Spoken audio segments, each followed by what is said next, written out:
Hello there. My name is Jasom Jensai. Welcome to this stream where I'm going to be going through a whole bunch of characters, all these guys here, and I'm just going to be ranking them as characters. So I did a stream recently, basically the same thing, but that was talking about how powerful they were. This one is about rating them as like a characters, like subjectively. For example, I think Anakin is a pretty good character because he gets a lot of character development. So yeah, that's basically the point of this entire stream. Thanks for showing up. If you're here for the stream or if you're here after the stream, thank you regardless. I hope you enjoy. But before we get to all of that, I have a question of the stream, which I apparently forgot to upload to streaming software, so I'll do that now. Boom. And yes, that's what it was. Okay. So the question is, who is the Chancellor of the Republic before Chancellor Palpatine? So it appears I'm having a problem with my chat as well.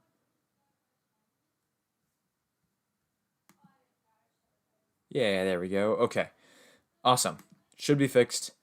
Yeah, let's just get into it. Because I'm sure a lot of you clicking on this don't really want to see me rambling about my software not working and all that. So let's just get into the streaming stuff. All right, here we go. So character one, Ayla Secura. You know, we don't really get a lot from her. Actually, let's see what these things are called. So Ayla Secura is, at least in the movies, we don't see much from her at all. She's in the movie. I guess she can look cool. That's about all she has. But there is a Clone Wars arc where she, Anakin, and Ahsoka are stranded on a planet, and they have a bunch of like pacifist like monkey things, and which sounds like a crazy concept, but it totally makes sense in Star Wars. I'm gonna say like a C tier. On the other hand, I don't know. I think I'm gonna put her a little bit higher, and she is kind of a side character. But I think the thing I'm rating them on though isn't whether they're a main character or not, but whether they achieve their purpose in the story. So like someone like Anakin, even though I appreciate his character more, might be on the same level or even way below someone like Pong Krell. Because even though Pong Krell isn't quite as good of a villain as like a Vader, I don't know, I switched the names around a bit, but even though Anakin, Vader, that's a better villain than Krell, Krell's purpose of being a good bad guy for the clone troopers was accomplished in that story arc so much better than Anakin's was to be the main, I guess, heroic villain, or you know what I mean. You know the story of Anakin. So that being said, we have Ahsoka Tano, one of those characters who does get a lot of screen time. And although she has a few episodes where she just doesn't do that much, or she's kind of whiny or whatever the complaints are, basically where she is just kind of like, but I think we should do it this way because I'm young and inexperienced, and it gets annoying. A lot of her stuff is done really effectively. So I don't know. I think I'm gonna put her in S tier. She's probably one of the best examples of, like good storytelling in Star Wars. Next we have Admiral Holdo. Yeah, I'm gonna do an F there. The problem with Admiral Holdo is she just doesn't make sense. Like her whole point is to teach Poe this lesson of you can't like blow everything up, or you can't just solve your problems by jumping in X-wing and blowing stuff up. But what she really teaches him is that like leadership. I don't. It's almost like that was the message set out to teach Poe, and then they end up teaching him not to question authority, but at the same time it was just executed in such a way that made it look like they taught him the wrong lesson, but he also believed it, and he's the main character, so it's supposed to be the right lesson. So it's very poorly executed in my opinion. Next we have Anakin Skywalker, who, as I discussed a little bit before, there's some things that were not done very well with him. On the other hand, he is just like, sure, you could look at his, for what he is, he's not executed that well, but at the same time, the idea behind him is a pretty unique idea. So I think I'm gonna put him in A tier, giving him some more thought to it, just because like not just as Anakin, but also as Vader as well. So whenever I get to Vader, if he's a separate person on this list, I'll just put him next to Anakin. Here he is, right here, Darth Vader, right there. So yeah, and that's the other thing is I'm not gonna be separating characters because you have to look at the arc as a whole. While I think Vader's portions were done better, Anakin's uplifts that even if his parts aren't good on their own. The two parts come together and they're stronger for it. The tragedy and then Return of the Hero is, I don't know, it's pretty good. Next we have Ventress, who honestly is kind of like a I'll get you next time villain up until season 3, at which point she becomes like a really awesome villain, and then Dark Disciple comes out and she becomes even better. I'm gonna put her in S tier. But I don't know. You know, okay, so yeah, I'm gonna say S tier.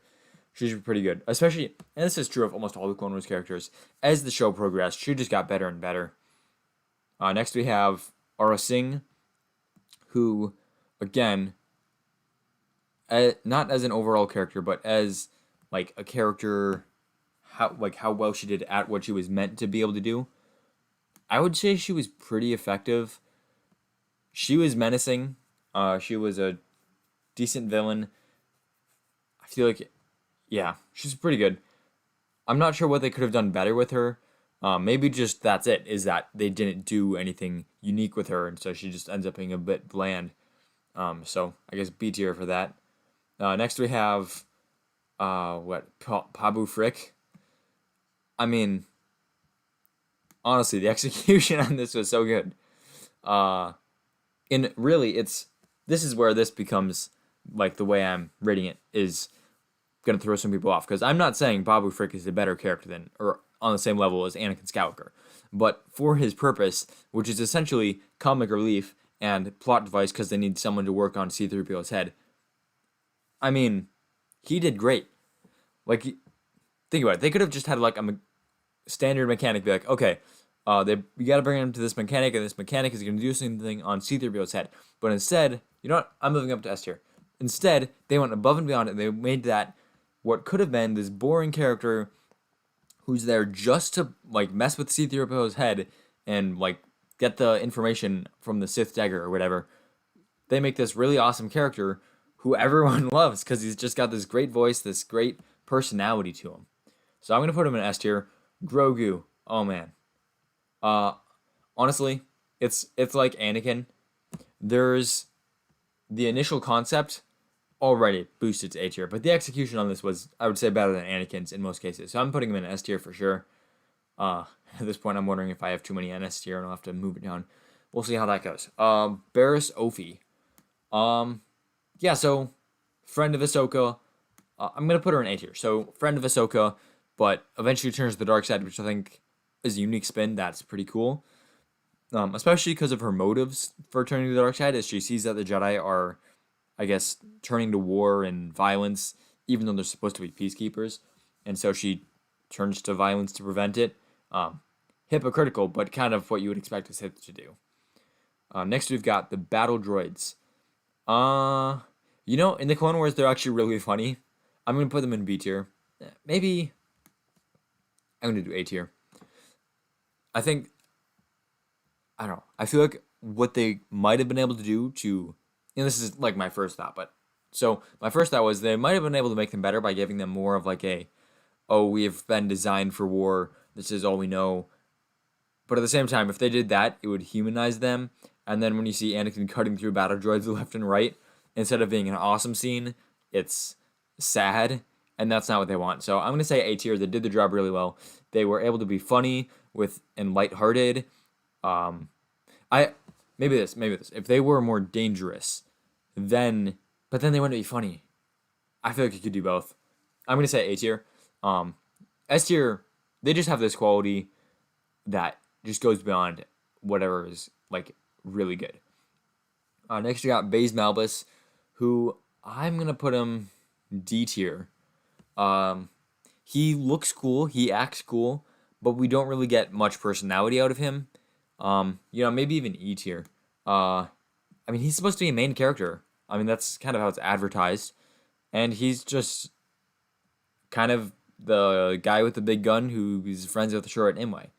That's kind of, yeah. There's not that much to him. BB-8, B tier. BB-8 is he's very fun, but he doesn't have any depth. So I kind of like it when grades tend to have like they're an acronym, which I'm gonna start adding those in as I think of them because I think bland, that's like B tier. It's like good, but not that interesting. I don't know. If you want, you can leave a comment with what you think for what C and D should be. I'm not sure. Maybe competent and something for D. I don't know. Yeah, that should be good. Okay. What's this guy's name? I'm blank on his name. Bib Fortuna. He's creepy. He's creepy. That's kind of his job. I think he's. Maybe A tier. I mean, if you have a chat, I might be convinced against from that. If you disagree, or if you totally agree, I'll probably solidify my answer more. I could be swayed on that one. Is what I'm trying to say. Boba Fett. Oh boy. So he's supposed to be this super dangerous bounty hunter, which he is in The Empire Strikes Back, even though it doesn't really do anything. Then in episode 6, he becomes a buffoon. But then we have the Mandalorian, which kind of redeems him a bit. I don't know. The Clone Wars also. The Clone Wars is going to bump it up to an A tier for me. With all the stuff where he gets, I guess, started. Aura Singh starts tutoring him. He runs into Ventress. And that all makes his character better. And then in Dark Disciple as well. Bodhi Rook. Yeah, he's worse than Baze. He's confusing. Because he like gets his mind wiped by that like tentacle monster thing halfway, and then they just say, "Are you the pilot?" And he's like, "Oh yeah, I'm the pilot." And then from there on, he remembers he just becomes like the guy flying the ship for them. And then eventually he does make a good sacrifice. Well, it wasn't really a sacrifice. He just completed his job and then got flown up. I don't know. So sad to see him go. He's a character. Maybe he's above Holdo. I don't know. Here's why he's above Holdo. When Holdo died, I didn't really care that much, to be honest. Part of me was glad. Part of me was sad just because it's a heroic sacrifice. It's tough to see a heroic sacrifice and be like, yeah, they deserved it. I mean, it's tough. So part of me was sad, of course. Then the other part of me was confused as to why hyperspace ramming was a thing now. And then, of course, the fourth part of me, on first viewing, probably the biggest part was just in awe of how cool it looked. So, yeah, that's... But I think his death was more impactful. Because it wasn't... I don't know. It wasn't as, like, cool of a shot, but it was more impactful on an emotional level. Boss Nass. This guy is so entertaining. I'm going to say A tier. Although, yeah. I think it's just the thing. That, like, it gives him this unique thing that makes him more than just bland. I don't know. Maybe that's not quite enough. Yeah, I don't know. I think I'm weighting things too high. I'll probably move that down later. Bosk. D tier. Honestly, he looks kind of cool just because he's a Trandoshan. Maybe even E tier. But I don't... I like Trandoshans. But that's like why I like Bosk. It's not because he's Bosk. It's because I like Trandoshans. Which I suppose that's fair. He can be in D. C-3PO. So... He's supposed to be kind of like the voice, one of the main characters who goes on all the adventures. He's comic relief. He is funny. I'm going to say S tier.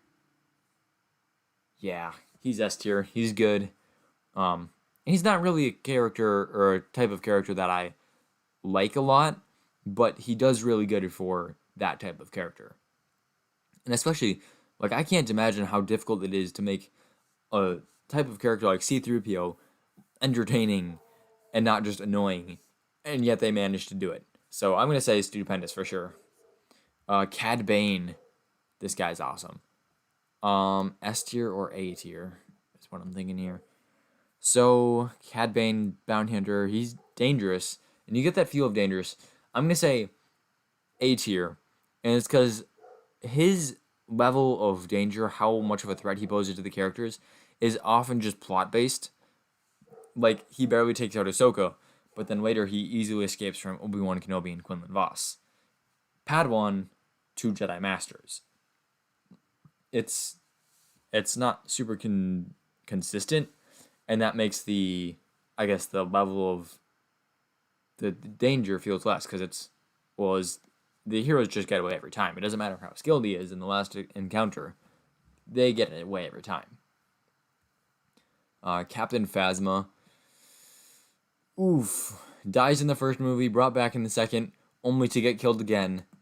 Again, a character that, like Boba Fett, a character that wears cool armor, but does nothing. Boba Fett at least tracked Han Solo and set up the deal with Darth Vader. Phasma just kind of does nothing.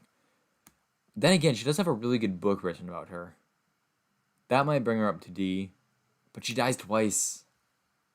The book one would be probably B tier, but I'm gonna put her in D tier. Captain Rex. So yeah, clones are not my favorite, but I do like Captain Rex. S or A. So what did he do that's unique that puts him above what he could have been? Not that much. I suppose they could have made him just a loyal officer. Just gave him all character traits you would expect from a clone. They gave him a bit of emotional depth. They gave him lessons to learn. So that's good, but I feel like for being a main character, that should be expected though. So I'm gonna say A tier. I think he's a little bit better than the bland, but not quite stupendous or S tier. Next you got Cara Dune. Cara Dune. I'm gonna put her in C. Not that much. Well, she's not terrible. Maybe B tier. I'm gonna put her in C, because she's supposed to be one of those main characters in The Mandalorian, and she's cool, but she's also just kind of like tough fighter person, and it's kind of generic. I can't think of very much that separates her from other characters like her. I guess you know what, her hatred of the Empire and the fact that she's an Alderaanian, that puts her up to B tier because that's cool backstory. Cassian Andor. So unlike the other characters in Rogue One, Cassian got some development. I'm gonna put him in B tier. He's decent, but he's not special. Okay, and yeah, I think I'm weighting too high. So, and by that I mean I'm putting too many characters up high and not enough low. So I'm gonna start moving some stuff down. So Phasma, Bosk are gonna go to E tier. Phasma's actually gonna go to D. Aayla Secure is gonna go down. Arsing is gonna go down. BB-8's gonna go down. Boss Nass is gonna go down. Cassian can stay. That's my. I don't know. I'm gonna say Rex is gonna go down too. Same with Barriss as well. Then we can have. Still waiting too high. Bib Fortune. Well, that's just because he's the main character, isn't it? Boba Fett can come down. Cad Bane. Cad Bane can go down too. Same with the battle droids. Then we have Ventress is gonna come down here. We're gonna have Boba Fett can stay. He's cool. All right, Palpatine. Palpatine. Oh man, what to say about Palpatine? He's so smart, but there's like no depth to him. He's basically just evil for the sake of power, which is kind of bland. But at the same time, he's just so smart. I'm gonna put him in A tier. Let's see, Chewbacca is next. Chewbacca, he doesn't talk much. He doesn't have that much personality, but he's just like always there. He's always so, I don't know. I'm gonna put him in B tier. Cause I don't know. There's just something about him that's not quite a main character, but he feels like he should be. And I can't tell if that's because he's not supposed to be a main character, but he's just so good you think he should be a main character. Hence he should be in A tier. Or if he's just supposed to be a main character and he's just not interesting enough because he can't speak English, and therefore he's in B tier. So I don't know. I'm gonna put him in B tier for now. Shirt Imwe, he's cool, but he doesn't really have that much character depth. So I'm gonna put him in D tier, above Baze and Bodhi, but still not quite the level of other characters. Next we got Chopper. So yeah, I'm gonna put Chopper in. Chopper's gonna go in B tier. So he's the astromech of the team. He's the droid, and he's kind of like an R2 clone, kind of like BB-8. But they gave him a lot of personality, and just a different personality. I've heard, I think it's Dave Filoni says this. Someone said that R2 is like the family dog, and BB-8 is like the family cat. And I think that's just a really good way of explaining what separates the two. Their personalities are just different. And then there's also all of Chopper is like the fact that he's old. He's got slightly different components. He's always grumbling. That's why he's a cat. Yeah, so he's just different. But at the same time, he can also be pretty annoying. Not annoying. I feel like the term annoying applies to characters too much. But he's just childish, I guess, or immature. Whereas, like, because you can have characters that are immature and they work great. Like Aang from the Avatar The Last Airbender. He works great as a childish character. But it's because he's running from his responsibility. So his childishness is part of his character. Whereas Chopper is more childish, like, just antagonistic toward his crewmates. Which, sure, that could be a character flaw too, but they don't really talk about it in that way. He's more just there for jokes rather than to have a character development, which the great thing about Aang is his personality is there to make jokes, to be funny and entertaining, but at the same time, it is also part of his character flaws, and they address that where he doesn't do well with confronting violence. Like, when he's trying to learn earthbending, that whole episode is about that. And throughout the rest of the season, too, when he's, kind of a bad example, but when he goes to confront, or before he goes to confront Fire Lord Ozai, he's struggling with the fact that he's going to have to kill Fire Lord Ozai. And in the end, they do a kind of cop-out. He just takes away his bending. But still, it's interesting to see him go through those, because it's something we can tell. He's very fun. He's very, he's great to watch. But then he has a lot of depth. So that's cool. I like that about Ezra. Next up, not Ezra, Aang. Anyways, next up we got Commander Cody, who I'm going to put him in C tier. We get less screen time with him than we do with Rex, I think. That's what I'm going to have counted. I assume we have less, but from what I can tell, he has less. And so because of that, I feel like I might just not know him as well. But I think Cody is more stereotypical. He follows orders. He's a great general, but we don't see as much emotion from him, which I think is typical of the clones. And it kind of just makes him less interesting, and therefore he's not quite as good of a character, which is fine. Not every character. If every character is just crazy unique, you got a weird story. You gotta have characters who aren't as interesting, which sure takes down the character, but it builds up the story. Next we have Count Dooku, who is not so interesting in the movies. He's got a little bit of stuff where he's like talking to Obi-Wan about perhaps joining him, and then in the Clone Wars he gets even more fleshed out. And then of course in Dooku Jedi Lost, which I personally don't like, because here's the problem I have with that is,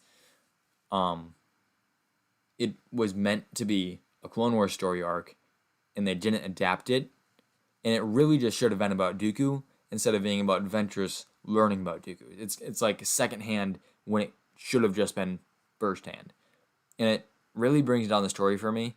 The other thing is it's written like a play, and even though I had the audiobook where it's like a basically like you're listening to a movie, like literally they have voice actors and stuff, it it's less awkward, or it's awkward to me because they didn't take the time to convert it into like writing prose. So when I'm reading this or listening to this book, it's not in book format, which is just awkward experience. So I didn't really like it for those reasons. But then we also, no, never mind. Never mind. Well, there was another one. Maybe I thought it was Master and Apprentice, but that's more Obi-Wan and Qui-Gon. And I don't think Dooku's actually mentioned in that very much. Or do they have flashbacks? I don't remember. Either way, he's got a really cool backstory with Sifo Dyas and all those stuff, exploring Dooku Jedi Lost. Some where he's training Qui-Gon. I think there's flashbacks in Master and Apprentice. And then, of course, in the Clone Wars and the movies themselves, I'm going to put him in A. He's just a very different character. Not what you would expect from a Sith, but at the same time, it's like still conceivable that he's a Sith. Next, we have Maul. So Maul, oh man, my first thought is to put him in S tier, and I think I'll keep him there. But the difficult thing is in the first episode, he has like he's like Palpatine. He doesn't have any reasons for his existence. He's just a bad guy for the sake of being bad. He serves Palpatine for the sake of serving Palpatine, or so it seems. And then he's killed at the end of the first one by a Padawan when he just killed the Master. So there's problems there. But then after that, he's just handled so well. Like, they delve into his backstory and how he was basically brainwashed into serving Palpatine. And then he goes from living off of his hatred for Kenobi, which just adds so much emotion to his character. It gives him a drive and a clear purpose, which really helps him as a bad guy to be threatening to Kenobi, because we do see him almost kill Kenobi several times, and kill the people around Kenobi quite a bit as well. So he's dangerous there. And then, of course, when he starts realizing that Palpatine is perhaps more to blame for all his suffering than even Obi-Wan is, and he starts going after Palpatine too, that's interesting as well. We don't see many, I suppose we just don't see many Sith. I was going to say we don't see many Sith versus Sith, like, confrontations there on that scale. Like, we see a few, like, duels between them, but in terms of, like, a confrontation where they're both, like, plotting and scheming to take the other one out, or realistically Maul is plotting and then Sidious shows up and puts him back in his place, and then Maul plots again because he's a survivor. Yeah, so I'm going to put him in S tier. He was just handled so well after his death in episode 1. So, and I say death. Technically, he doesn't die. Ooh. What's this guy's name? Director Krennic. I'm going to say S tier. And I'm going to keep repeating this because if I don't, it's going to seem weird that I don't have Anakin in S tier, but I have Krennic. Krennic isn't a main character, so he's not held to the same standard as Anakin is. He's like a villain, but also like he's not supposed to be the most competent villain. I don't know if there's a name for this archetype, but he's like the villain minion that thinks he's in control, but in the end realizes he isn't. And I think that was done very well. All his acting and all of that was really good. And then also he's just got unique clothes, that introduces the Dark Troopers. He's in a pretty, I say pretty good movie. The beginning and end are good. So, and that's mainly what he's in. DJ. Yeah, I think this guy's... I'm going to say E tier. I think the idea behind him... I'm going to that tier. See, the biggest problem with him is he's clearly a plot device. I mean, Rose and Finn, they show up in prison. They've given up all hope. And what do we get? We get, oh, there was a hacker in the prison who could have gotten out at any time, but chooses that time to get out. And then he also wants to have Rose and Finn hire him. Why? It doesn't make any sense. Like, it's all coincidence. And yes, I know everything in a story is coincidence. It's just that some coincidences are believable, and this one is not. And then there's his whole character. He's just kind of like this one note. Listen, Finn, I'm your bad role model. Look at Rose over there. She's your good role model. And that's his whole thing. So he's just kind of bland. I'm going to put him in E tier. Because I have a lot of kind of blandish characters up here. So, yeah, he's better than Holdo. He's like a Bosker, a Baze, or a Bodhi. Alright, Dryden Voss. This guy, I don't know what it was about him. Probably the scars, his demeanor, of course. He was, like, I wasn't, like, scared of him, but I could tell he was terrifying. Like, if I were to put myself in Han's shoes, I'd be terrified. He's just got this way of, like, being super nice to you, while also making sure you know that he wants to kill you, or can kill you if he wants. There's just this super crime boss way about him, so I'm gonna put him in S tier. I like how Krennic and him are basically in the same posture. That's interesting. I guess it's different. They're on with different arms, but that's interesting. Echo. I'm gonna put him in A tier. So he's kind of like Cody, but better. He follows the rules. That's his whole, like, stereotype, is the guy who follows the rules. But he's also just got more depth to him, I feel like. Just because we see more screen time, probably. But at the same time, he's not like a main character or anything. He just ended up being seen more. And then they also do something interesting where he survives, but it's a robot.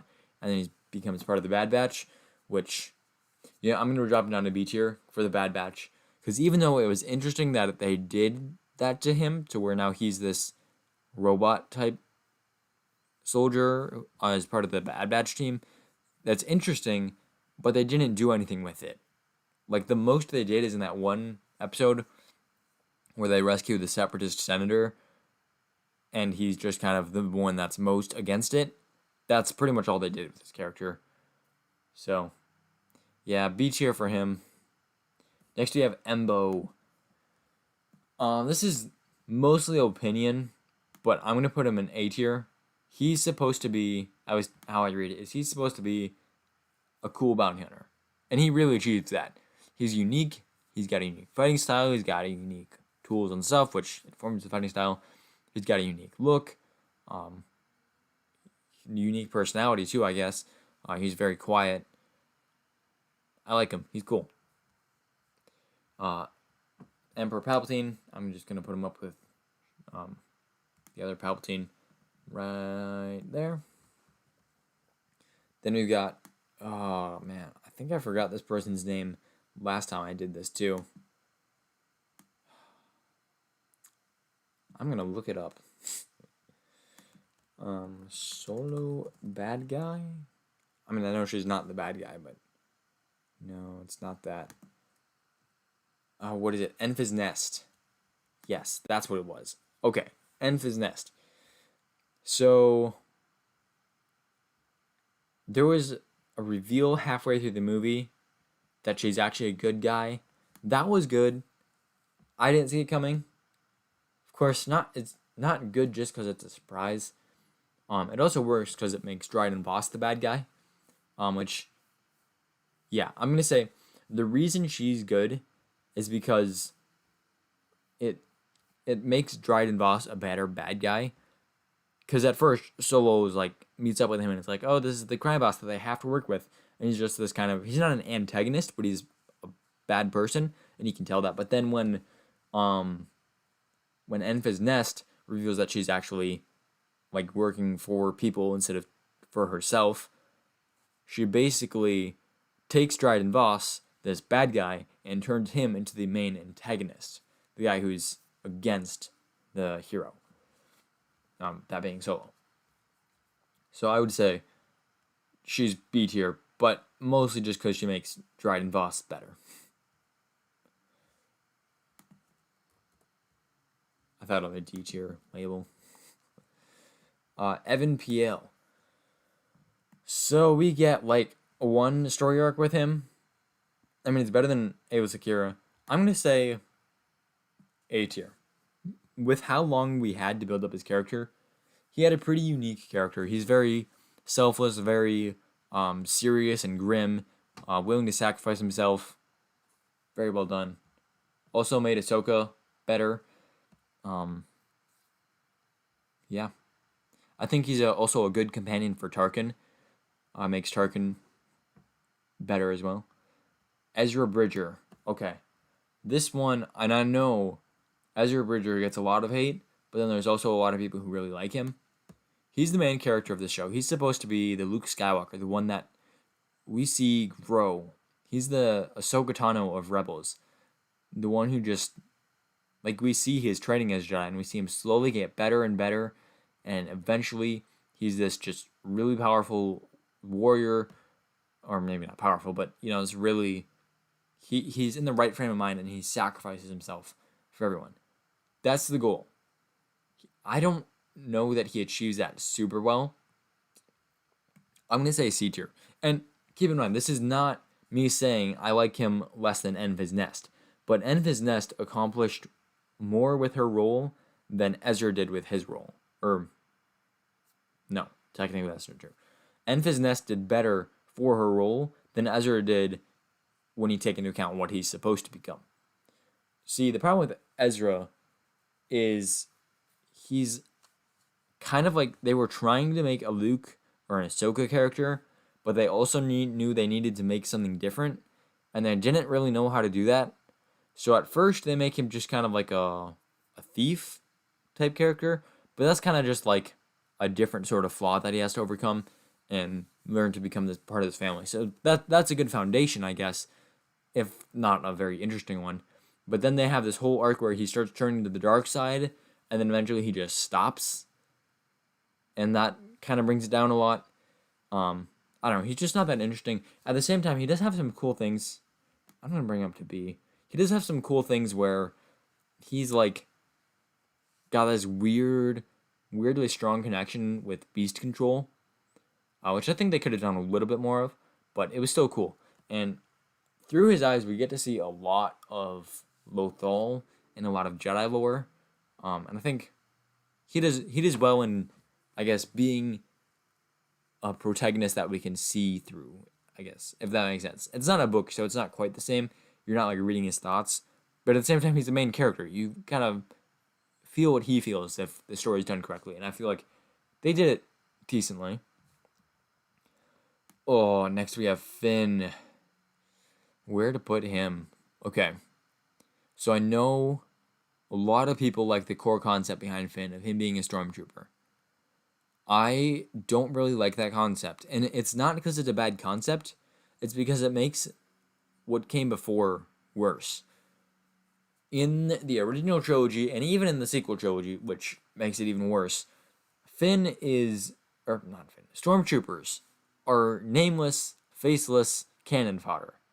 They're terrible shots, they always get hit by the heroes, you cheer to see them get blown up. So if you humanize a stormtrooper in a main movie, I mean, you can do it and it's still fine in like TV shows and stuff, because it's less impactful, but if you explore that in depth in the movies, you're like, it makes the original trilogy much worse. So that's the core concept. As for the execution, it's a lot worse. He goes nowhere. He's comic relief, and not in like I'm awkward because I'm a stormtrooper who grew up just killing things for a living. No, he's cracking jokes. The other thing is he's just so obsessed with finding Rey and getting Rey to like him. It's just sad. And then what is this about him being a force sensitive? Like, I watched the movie, I'm like, what did he need to tell Rey? What? I'm so confused. And what's this thing about I've got a feeling? And then at the end, it's like after it, and I start hearing more and more, J.J. Abrams was like, yeah, so the thing he wanted to tell Rey was that he's a force sensitive. And that just came out of the blue for me. I didn't get it at all. And later, over the course of how long it's been, a while since it's been out, I've since figured out that when he says, I have a feeling, that's supposed to imply he has the Force. Which, to say that that's not how the Force works. The Force isn't just a feeling. It's not just like feeling things. It's an energy field. It's an awareness. Yes, you have a feeling, but it's not like a vague feeling that, oh, that projector thing isn't doing what it's supposed to. I have a feeling. That's how I know. No, you feel life forms. You have like a sixth sense. You can have visions, but you don't just feel that the planet is going wrong. I mean, I guess you might be able to feel the planet is going. But it's not just like a vague feeling, sometimes guiding you towards the will of the Force. That's not how the Force works. That's never been how it's worked, except for in the sequels. Alright, rant over about Finn. We got Fives, who is someone who's done really, really well. I'm going to put him in S tier. Because he's like Echo. He's kind of a side character. Like, not quite like a background character, but he's not a main character. Like a reoccurring side character is how I'd put it. So he's not supposed to be this super interesting guy. But then you have the Umbaran arc. And then you have like the arc where Chup executes Order 66 prematurely. And you have all this development with him. And not to mention his introduction arcs with the clone cadets. And then you have them defending the like moon station. And then defending Camino. It's all really well done. And by the end, by his death, it's just incredible. And man, how they handled Zeth too was so well done. So yeah, definitely S tier for him. Like maybe top S tier. There's a few who I think were done better for their purpose, but he was done really well. All right, next up we have Zeb. What's his name? Garazeb Aurelius or something? Yeah, this guy, Purple Lasat dude, who is one of my least favorite archetypes, the big strong guy. He's more childish than Ezra. There was that one arc where they did something with him, like exploring his species and all that. He's got an interesting backstory. There's his relationship with Callus, I guess. I'm gonna put him in D. He's not that interesting. General Grievous. Okay, so in Legends, General Grievous was just a crazy powerful general who I guess is good at fighting. And yeah, it's cool. Not that much depth. In canon, I would say he's a little bit worse, to where he's supposed to be like one of the main bad guys. And the thing is, who is it? Yeah, never mind. I don't remember what. Yeah, that's Dooku, isn't it? I was gonna say, that it seems like Obi-Wan shouldn't have met Grievous before, but no, that's Dooku and Anakin. And this is like, okay, so in Revenge of the Sith, Anakin says, my powers have doubled since last night, which has always implied to me that since episode 2. Because clearly, I mean, maybe since the story arc in the movie where he fights Dooku on Tatooine. Sure, his powers might have doubled since then. But if you take into account the Clone Wars, he almost beat Dooku the last time they met. If his powers have doubled since then, which they have not, not even close, like, it'd be insane. Like, he would crush Dooku, which he did beat Dooku, but it wasn't easy. So anyways, tangent aside, General Grievous is just kind of a I'll get you next time character. He's got an interesting biology, I guess, but that's like the only appeal for him. Not the only appeal, obviously. He's got a decent backstory, but they haven't really explored that backstory in canon yet. I hope they eventually do that. All right, next we have Admiral Hux. So in the first movie, he was a rival to Kylo Ren, but he's like the smart guy rather than the Force powers guy. And that was pretty good. I'd say A tier for that performance, but they could have moved it to an S tier if he was done really well. Then in The Last Jedi, they make him less dangerous, or they make him feel a lot less dangerous, which I know a lot of people took this a lot harder than me, with like him constantly getting ragdolled. But at the same time, it kind of makes sense. I think they could have done something interesting to where he's constantly getting ragdolled, but he just has this like demeanor that just makes people respect him for being able to take it instead of being humiliated for letting it happen to him. Because that can be a thing too, where like you get punched and if you just don't care, it the person who punched you just looks childish and like they're just solving their problems by hitting people. It makes you look tougher than them in a mental and emotional sense. So they could have done something there, but instead they just have him complain about it and say ow a lot. So probably C tier for that. And then in The Rise of Skywalker, they make him a spy, which they could have done cool, but then they just kind of made it cheesy. And they basically just made Admiral Pride know he was the spy. And yeah, I don't know. They could have done so much more with his character. I'm going to put him in E tier. Yeah. Speaking of Pride, this guy, I'm going to put him in F tier. Honestly, it's not that he did bad in his purpose, it's that his purpose was not needed. He was a replacement for Hux because Rian Johnson took Hux in a different direction than JJ wanted, and JJ wanted his Hux back, so he made a whole new character instead of giving Hux a character arc or anything like that, which I get it. The Rise of Skywalker is already a super rushed and compact movie, so they can't really do a character arc for Hux, but they could have just done something else. They didn't really need Admiral Pride there just to be the general type person. Yeah, it's sad. All right, next we have Gonk Droid, who obviously is the best character there ever was. Just kidding. He's kind of iconic, but in a subtle way. But it doesn't have any interesting things about him. All right, Thrawn. You guys know where this guy's going. Right up at S tier.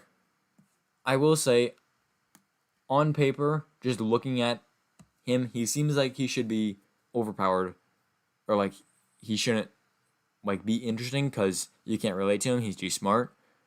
But at the same time, just something about him. I think it's that he's so alien, but he's not like a alien in the same way. Like if you've read, what's it called, To Sleep in a Sea of Stars. I forget what they're called, but the alien race that has like tentacles. They evolved in oceans. And the other thing is they communicate through smells. It's very interesting. Those are like really alien. He's not an alien like that, but at the same time, he's like, you just get the feeling that he doesn't have a human mind, but he's still humanoid. And at the same time, he seems like he's like super intelligent, but at the same time, he's not powerful with the Force. So physically, he's less powerful. Even if he is pretty good physically. The other thing is politically, he is not as good. Like he can't manipulate people as well as other people can. Like I'd say that's the biggest difference between Palpatine and Thrawn. They're both really smart, but Thrawn is a admiral, whereas Palpatine is a politician. So yeah, I don't know. He's just like, again, on paper, he seems like he should be boring because he's just this really intelligent person. That's basically his character. But when you actually read his stories, when you see him in Rebels, more so the books, he's really good. And again, it's hard to explain, but that's who he is. Next, we have Tarkin, who again, much better in the books, because in the movies, he's cool. He bosses Vader around. He's really tough. He's just very, I guess, brutal but efficient, or efficient brutality. Yeah, he's the same way in the books, but you get to see it more. So I'm gonna say A tier for him. Not quite S tier. He doesn't have that magic touch, but he is incredibly cool. Next we have Greedo, who in the original movie he does his purpose so well. I mean, he went out like an idiot. It's awesome. We also see him in the Clone Wars, which, I mean, he didn't do so well there either, so that makes sense. I'm gonna put him in B tier. He does well for what he's meant to do, going out like an idiot, pointing a gun at Han Solo and getting shot under the table. Speaking of Han Solo, technically Grief Karg is next, but who cares? I'm gonna do Han Solo next. Han Solo, very well done, I would say. So the one problem with him as a character is in episode 6, he doesn't have very much to do. Which, to be fair, and I think this is interesting, Harrison Ford wanted him to die in episode 5. The problem is, if he had died, presumably by the carbonite freezing, there's no way Vader would have been okay with having Luke get frozen. So he needed to survive, but then in episode 6, there wasn't much for him to do. I mean, there was stuff for him to do, but it didn't impact his character arc at all, if that makes sense. We do see him, maybe what they could have done is developed his relationship with Leia more, which I get they did that, but I mean, like, forcing him to, I guess, come to terms with that he has to take responsibility in a relationship, instead of just, I don't know, doing, like, becoming a general and blowing stuff up. Like, I feel like they could have done more in episode 6. Past that, in the sequels, he was so entertaining, so moving, and it's not the writing, it's the acting. The writing was decent. The problem there is he goes back to being a scoundrel, so essentially his character arc resets, which, that stuff, there is one thing where he does believe in the Force now, but that's about it. He's still like this scoundrel, he's tricking people and all that, which is cool to see, but it's not what I would have wanted for Han Solo. Because that flies in the face of his entire character arc. It's like Luke, but instead of breaking a core trait, it's breaking a character arc, something that was earned. Then he dies in episode 7, which was really well done. Kylo Ren killing his father. Wow, amazing, brilliant storytelling. Not the most creative. Something that I think most people would think of, but at the same time, oftentimes the simplest solution is the best solution. So yes, him getting killed by Kylo Ren is really good. Then he shows up in episode 9, which was surprising, and he's not a Force ghost, which frustrates me a little bit. But at the same time, it was such a good scene. So many callbacks to when Kylo Ren killed Han Solo. It was not very believable, but really emotional. So I think overall I'm going to give him an A. Next we have Grief Karga. Grief Karga, Mandalorian person. He's entertaining. I like all his stuff. I feel there's not much depth to him. I'm going to put him in a B tier. But maybe A tier. No. I'm going to say B tier. Because he's entertaining, but there's not that much depth to him. At least at this point. They might explore more depth for him. Because what is his character arc? I guess he's... yeah, I don't know, to be honest. Okay, Harrison Dula. Okay. Anyways, Harrison Dula, pilot, kind of like the mother of the Rebels team. I'm going to put her in A tier. She is very motherly. And I think, sure, that's like all she is just a motherly character.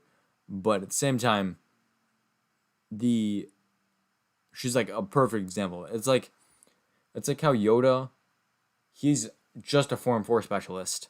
That's all he does pretty much. I mean, he does fall back in Form 3 sometimes, especially for blaster deflection. But he's mainly just a Form 4 specialist. But he's just so good at that one job that he just beats everyone. So, yeah, she's kind of like Yoda in that, sure, all she is just like the pilot, the mother of the crew, but she's just so good at fulfilling that role in the story that it just works.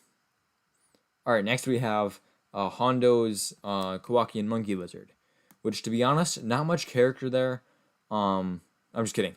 We're doing Hondo, who I absolutely love. I can't justify putting him in S tier because he's just kind of a character that's interesting to watch. At the same time, though, that's his purpose. What could they have done with him that would have been interesting?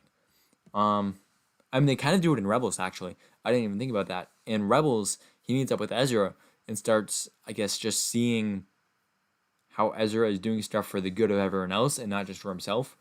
But at the same time, he still doesn't change. He just observes it and like sees that it's probably better than what he does. At least that's how I read Hondo. I'm very optimistic with Hondo. I feel like he knows he's bad, and he respects people who do good, like the Jedi. But at the same time, he doesn't care. He's I'm gonna put him this year. I really like Hondo. Man, Hondo Wanaka. IG-11. Okay. S tier. Yep. So we see this guy in the Mandalorian. He shows up. Very first episode. We think, oh, this is just a one-time character.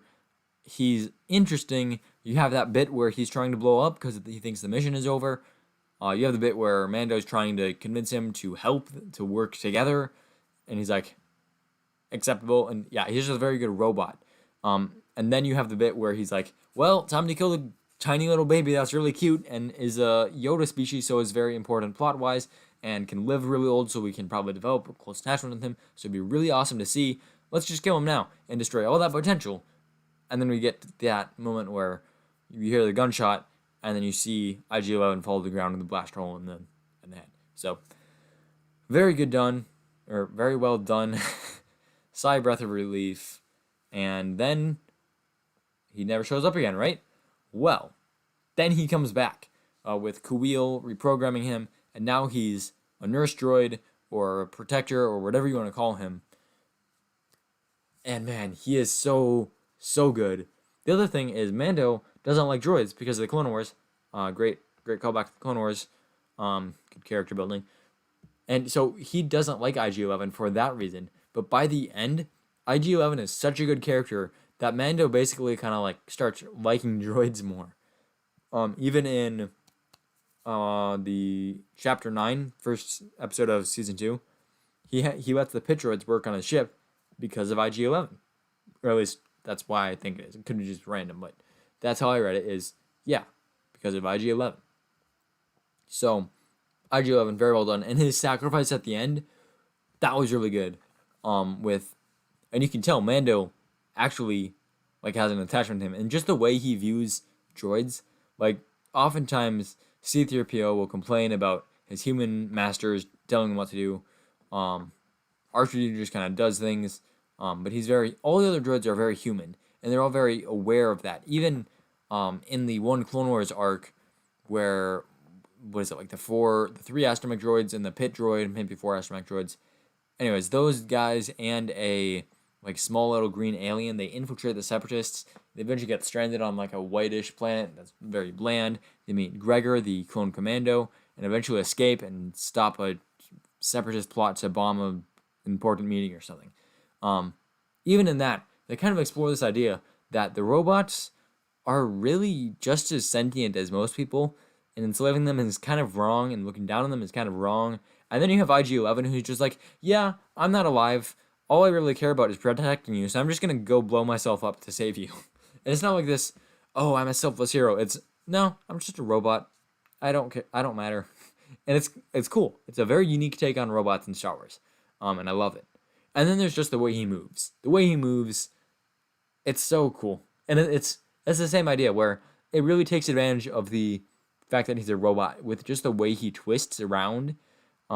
He doesn't have like the same limit of like you can't turn your head 360 degrees because your like muscles would be stretched, they'd be twisted up, and it literally can't do that. But if you're a robot, you can have that type of a hinge on your head where it just spins continuously like a wheel and axle.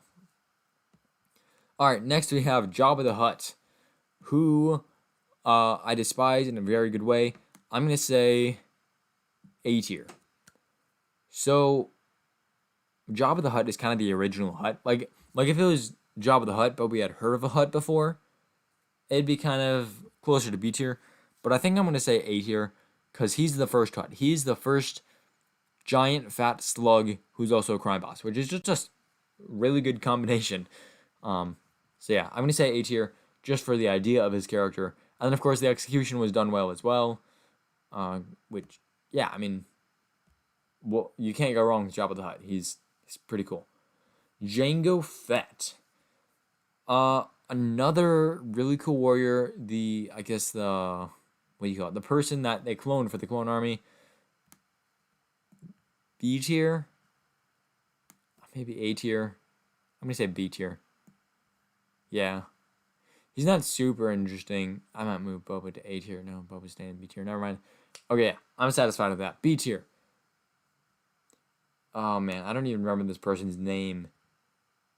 Why did they introduce a new character in the final movie when it was already rushed? What was her purpose?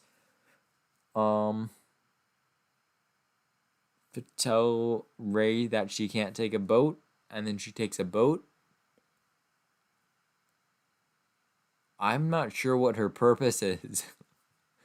I'm gonna say F tier then. Sorry. Jar Jar Binks. Does he achieve his purpose in the story? The answer to that, in my opinion, is yes, because I remember as a kid, I loved Jar Jar. He was a great character. He was so funny. And then, of course, there's the Darth Jar Jar theory. And the fact that there's so many clues to that just makes it so interesting.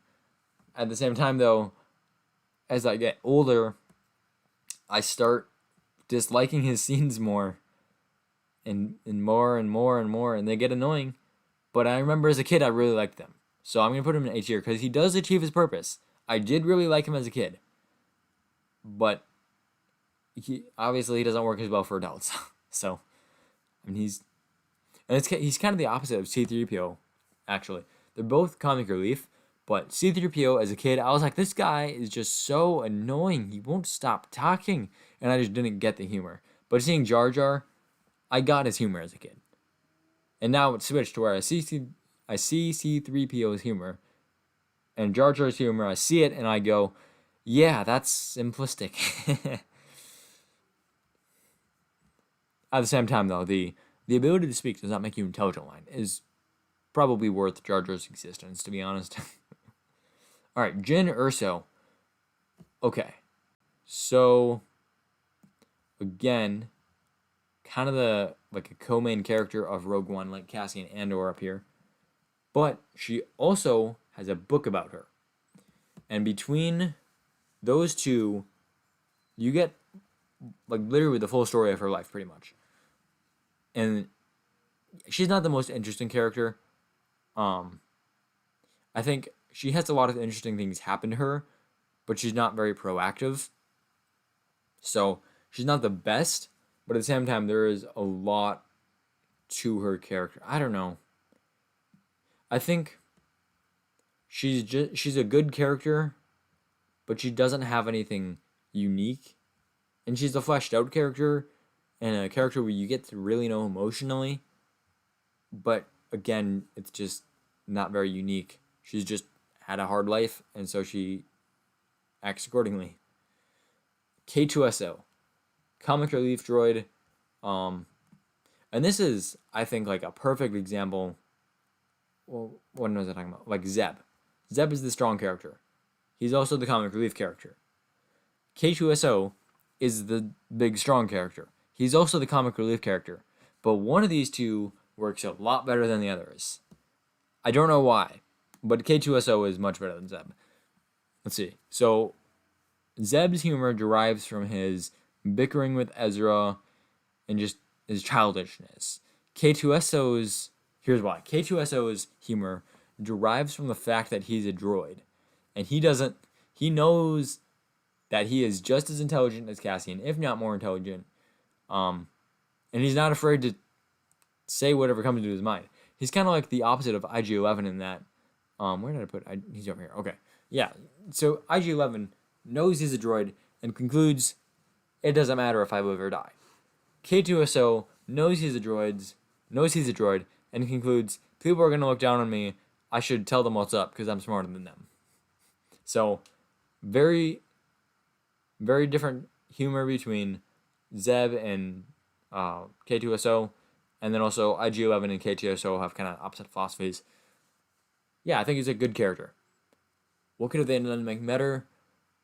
Like, what could make him S tier? I'm not sure, honestly.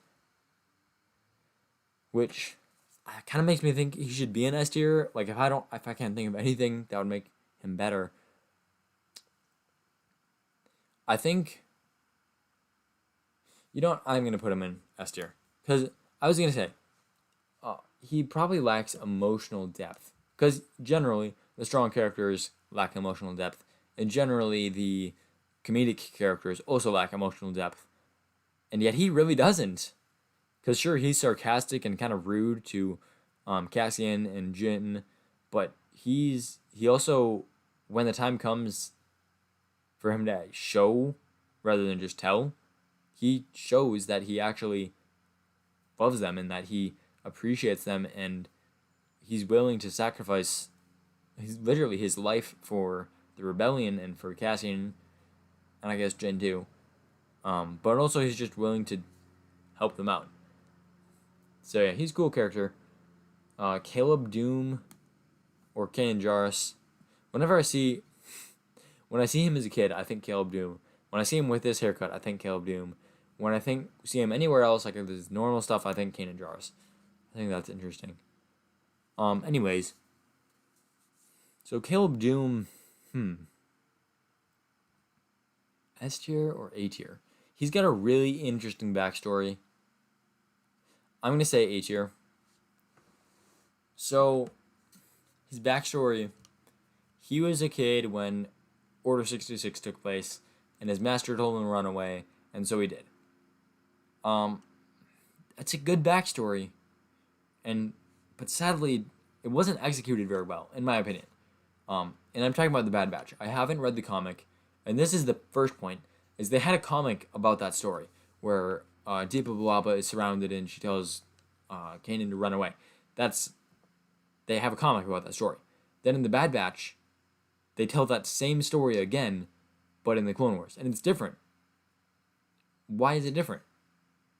Like, I get it's a different medium, but that doesn't mean you need to change things like the Bad Batch showing up. That's a pretty significant change. It doesn't mean you need to change things like the color of Deepa Billaba's lightsaber. Like, why change these things?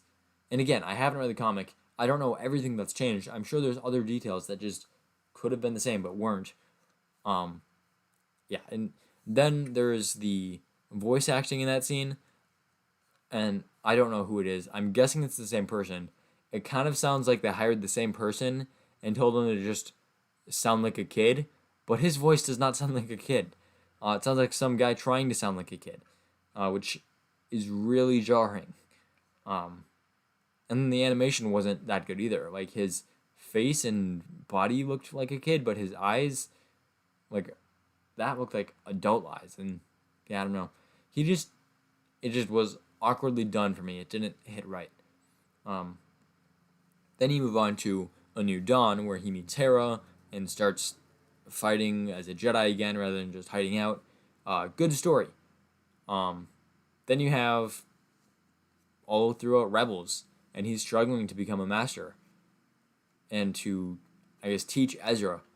And good story. And if it weren't for that Bad Batch thing, I think he'd be an S tier, but for now, I'm going to say high A tier. Kenny Moondy. We don't really know anything about him, to be honest. Although, actually, I have noticed a little bit about him. Oftentimes, he's willing to say things that others are uncomfortable saying. Like, for example, during Ahsoka's trial or something, I don't remember where it was, but at some point she questions whether or not, like, a Jedi was actually doing the right thing or something. And that's not the only instance.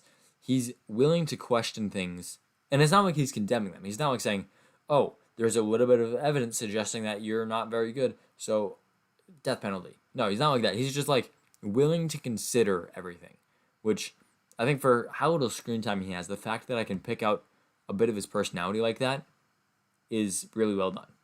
Not quite S tier, though. Kit Fisto, obviously he's S tier, one of the best characters in Star Wars, and just for the amount of screen time he has, yeah, I mean, look at his smile. Alright, we got Kaweel next. Or Kaweel. I'll just call him Ugnaught. I'm gonna put him in S tier. This guy is the classic mentor character, but at the same time, he's not. he's he's not Mando's mentor. He's a friend who's also older than Mando and can guide him. And he's also, but he's just got this like, he's like Iroh from Avatar: The Last Airbender. He's just got this like wise demeanor about him, and yeah, just really well done. And then his death as well, really well done. Craziness. All right, Kylo Ren. So, Kylo Ren. What was his potential? He could have been.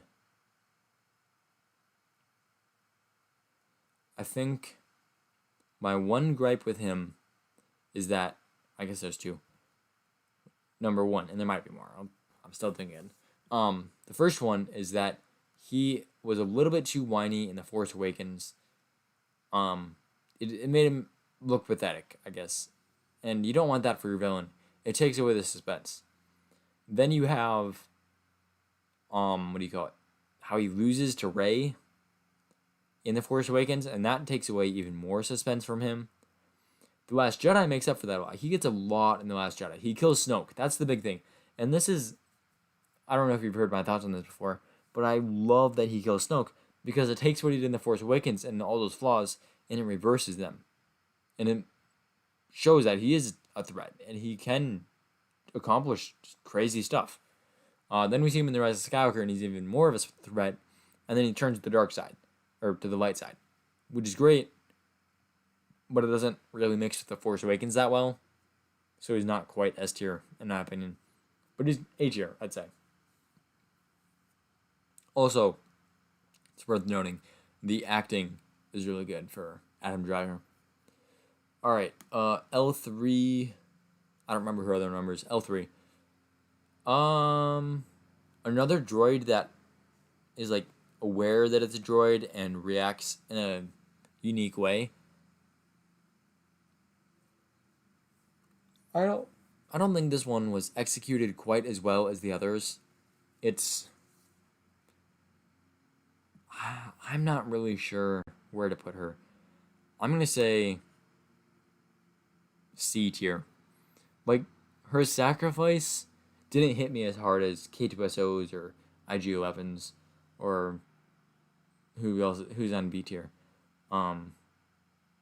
Cassian and Jin, I got more emotion from them. Rex for sure. Of course, they're all like main characters, whereas L3 is not. Yeah, I don't know. I'm gonna say C tier. Mando Calrissian, the smooth man himself.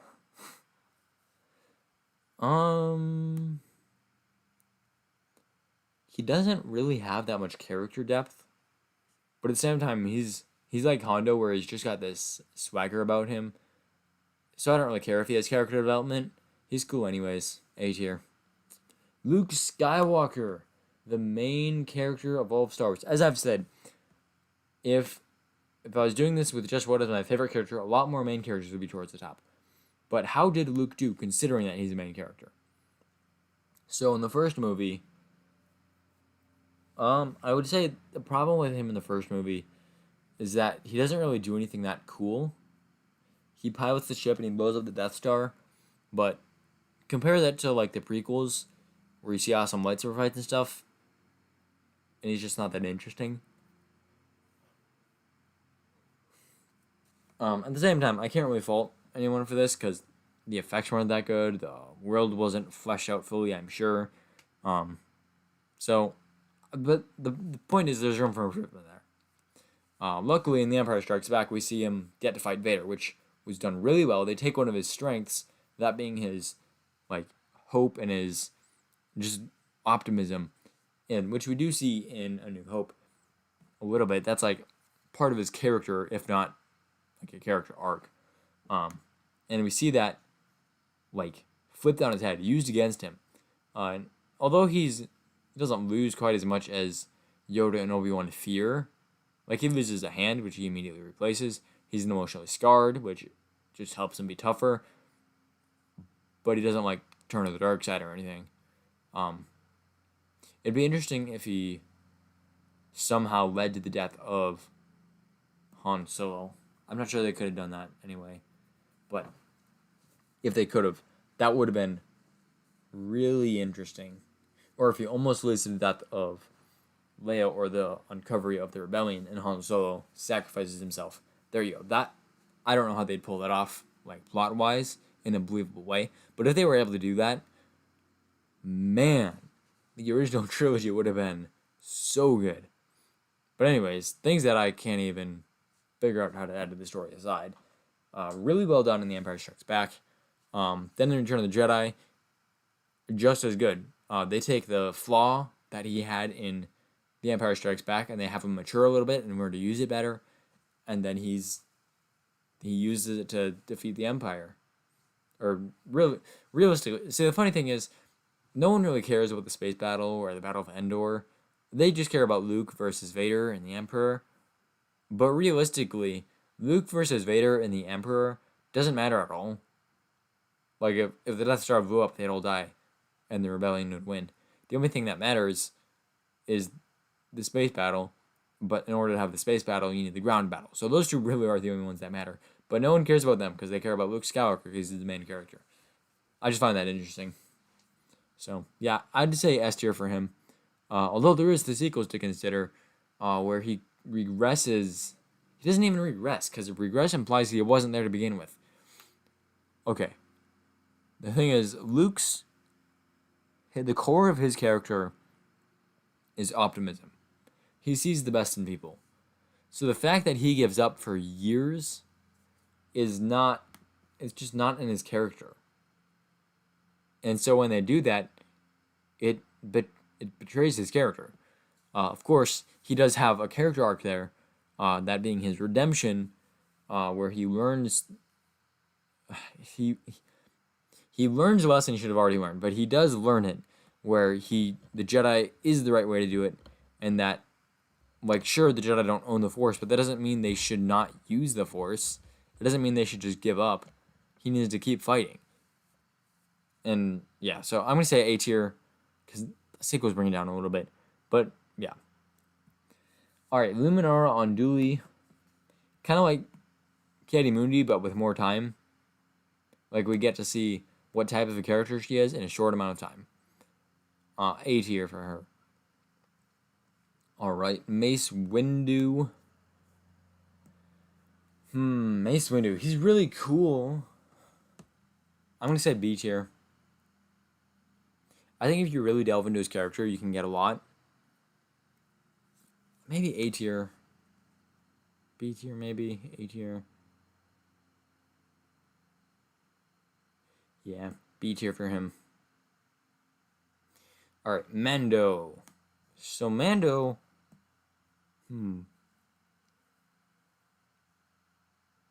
Mando is interesting.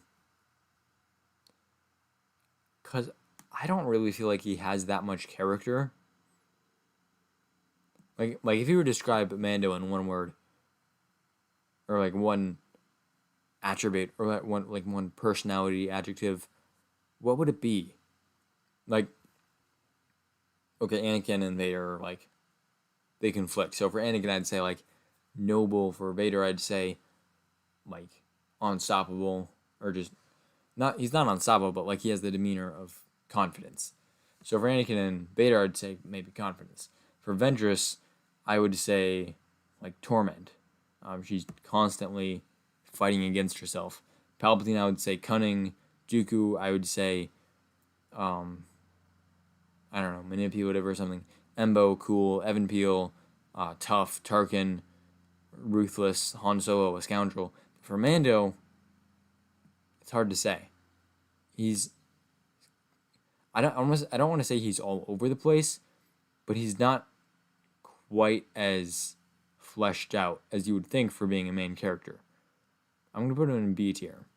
I do like him, but as a main character, he doesn't do quite as well as he could have. That being said, that does kind of add to the legend of him. I don't know. I could see him getting really good in Season 3, though. I can see it. Alright, Maz Kanata. Maz Kanata. What does her character do for the story? I'm gonna put her in E tier. I don't think she really has that much of a purpose. All right, Mother Talzin, creepy witch lady. Uh, I don't know, B tier, I guess. Yeah, something numb. I think like Nime or something. Nime numb. I guess C tier. They needed the co-pilot. They made a Celestian, pretty cool alien. Newt Gunray. Okay, that's interesting. So I can see why you would put this guy lower. He's kind of cowardly. That's kind of his thing, though. He's cowardly. So that can be annoying, but at the same time, it can also be like not cool, entertaining to watch, I guess. I'm gonna put him in A tier. I think he does his job of being that terrified pawn who thinks he's in control, or really not thinks he's in control, but would like to be in control, but just isn't. I'm gonna put him in A tier. Obi-Wan Kenobi. I'm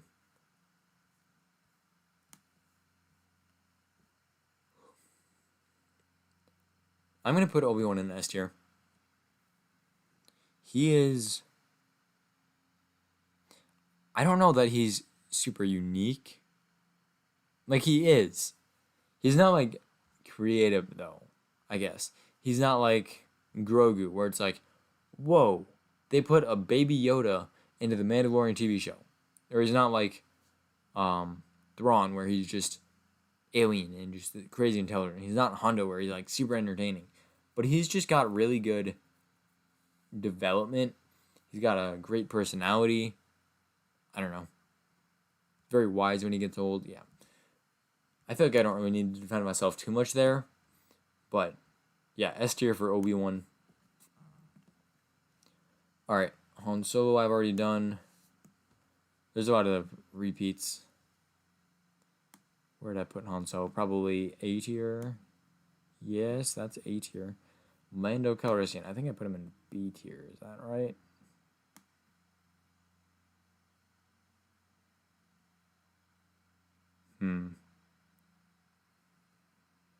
B tier. Where did I put Lando? Is he in A tier? There he is. He's in A tier. Yeah, whatever. You can say in A tier. I might have to change up some A and B tier things. Luke Skywalker, already done him as well. And I've done Leia. Who's after that? After that is Padme. So I'll talk about Padme. Very strong female character. What else is her purpose? I mean, her main purpose, I think, in the story is to be a love interest for Anakin.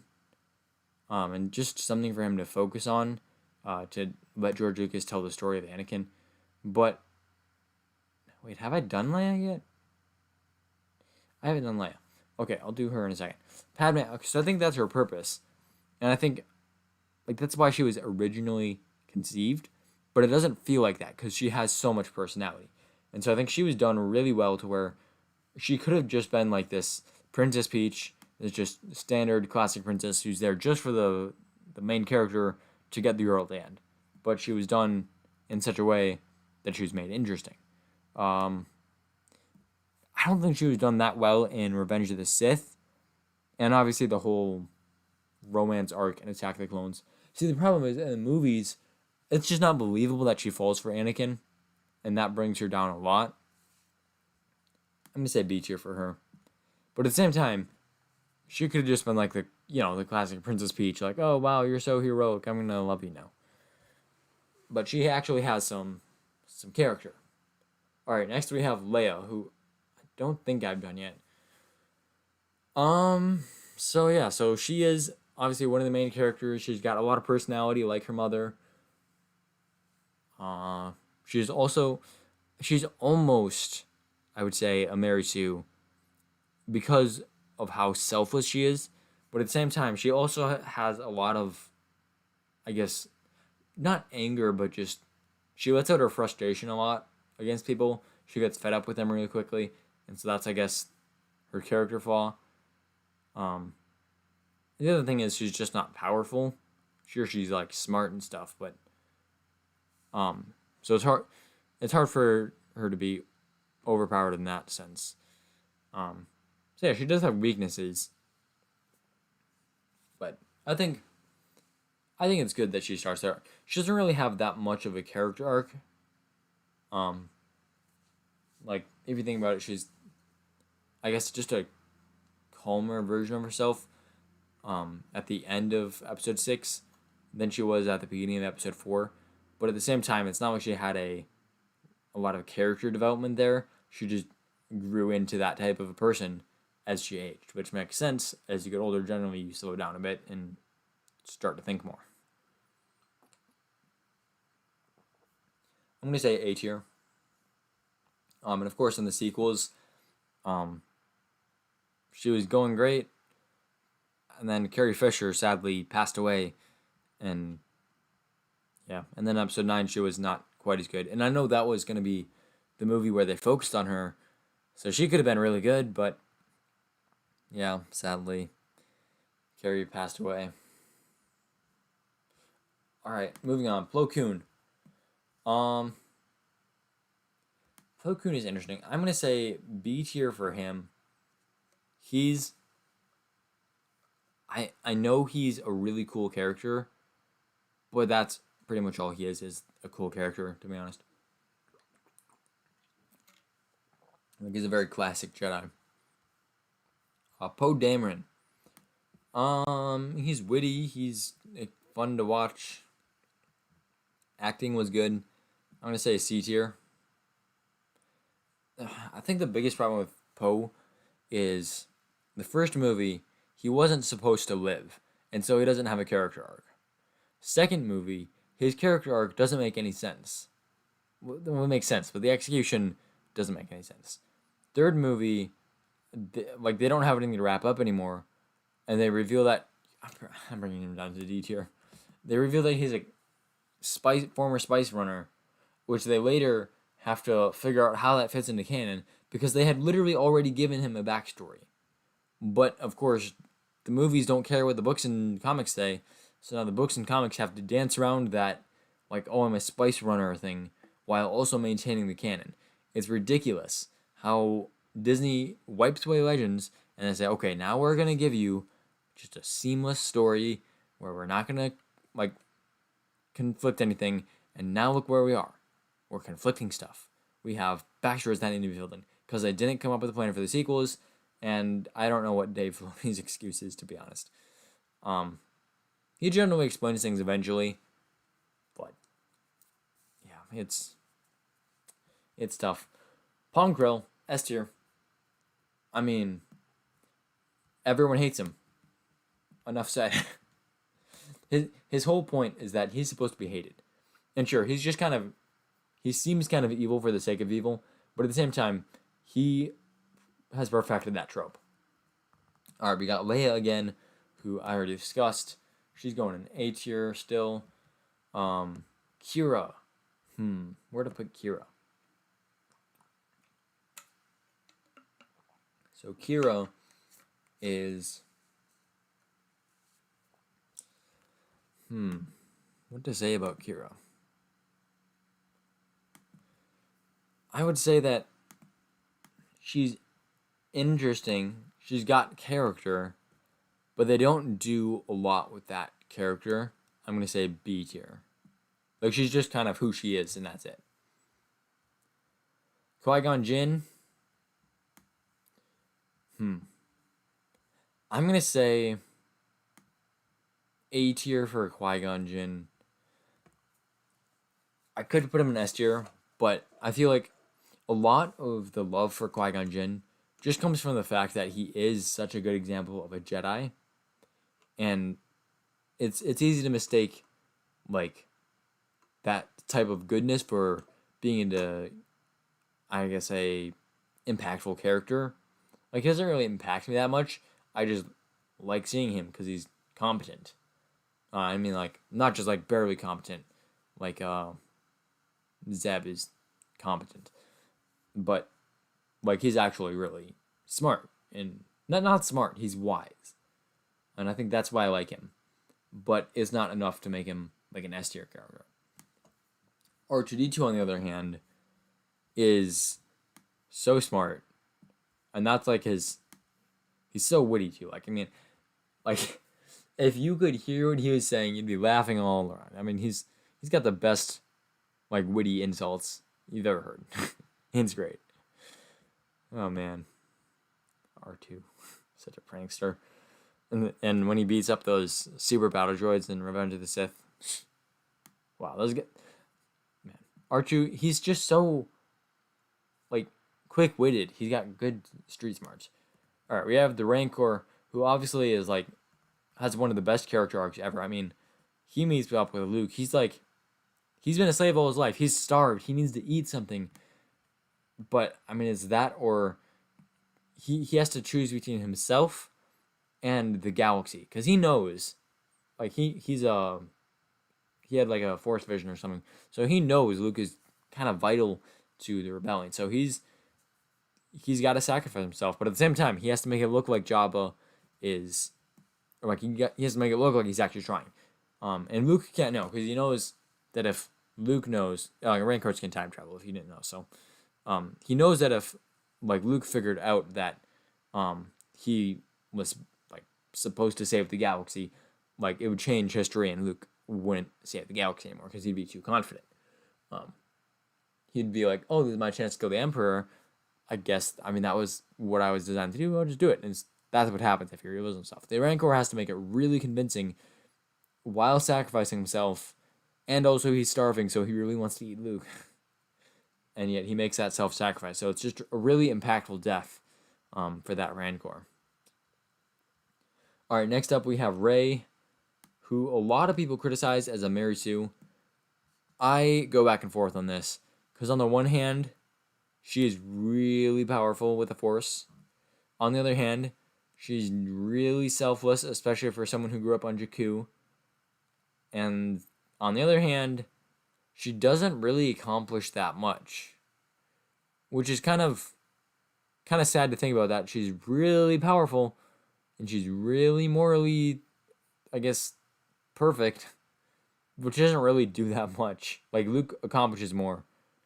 Kind of. I mean, technically she beats Palpatine, but taking that whole movie out, because realistically it doesn't make sense. Anyone could have just held up 2 lightsabers, not just Rey.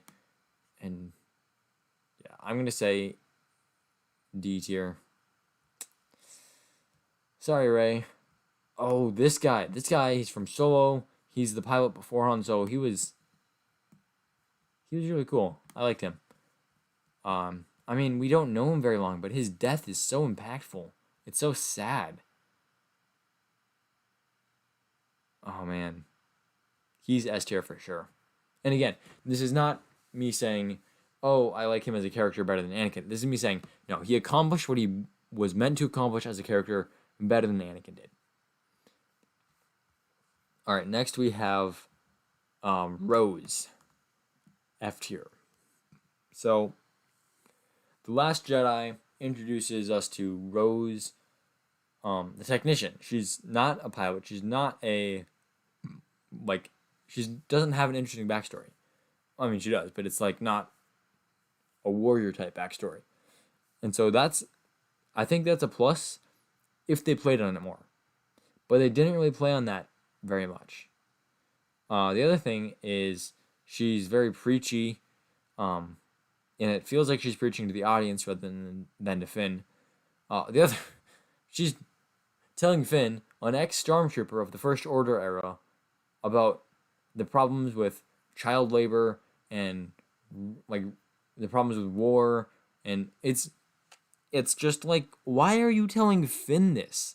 He should already know. But of course they ruined Finn's character and made him a comic relief because then he's making jokes rather than, yeah, I mean, and then of course, see this would only get her in like E tier, maybe D tier, but in The Rise of Skywalker they clearly realized, oh, some people didn't like Rose. Let's take her out of the movie, but she can.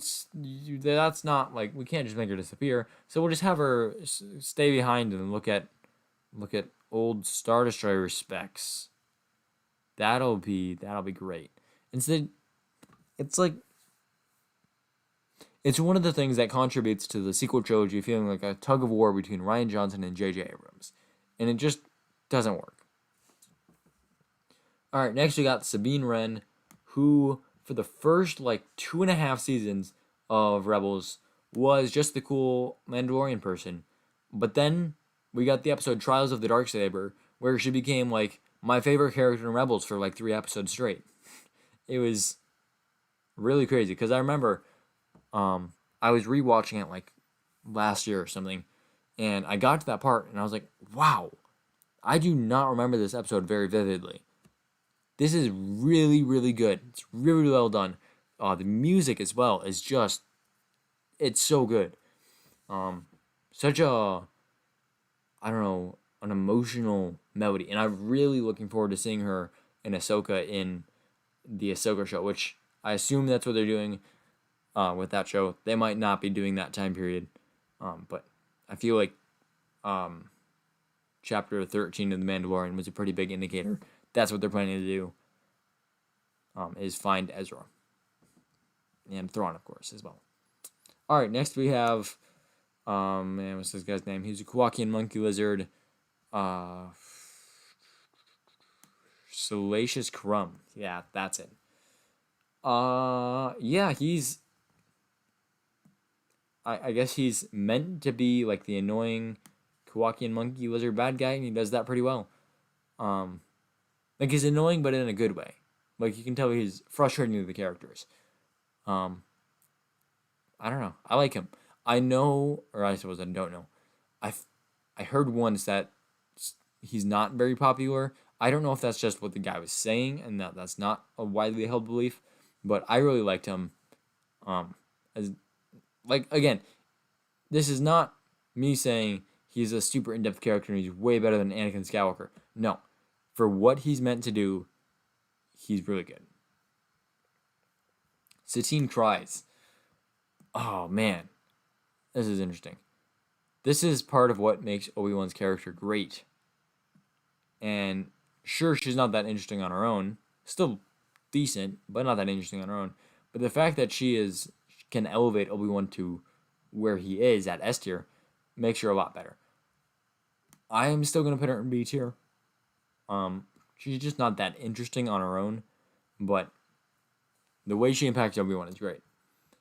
Next we have Savage Opress. Savage is C tier. So, from like, what is his purpose in the story? He's kind of just backup, I guess. First for Ventress and then for Maul. He's also a plot device to bring Maul back into...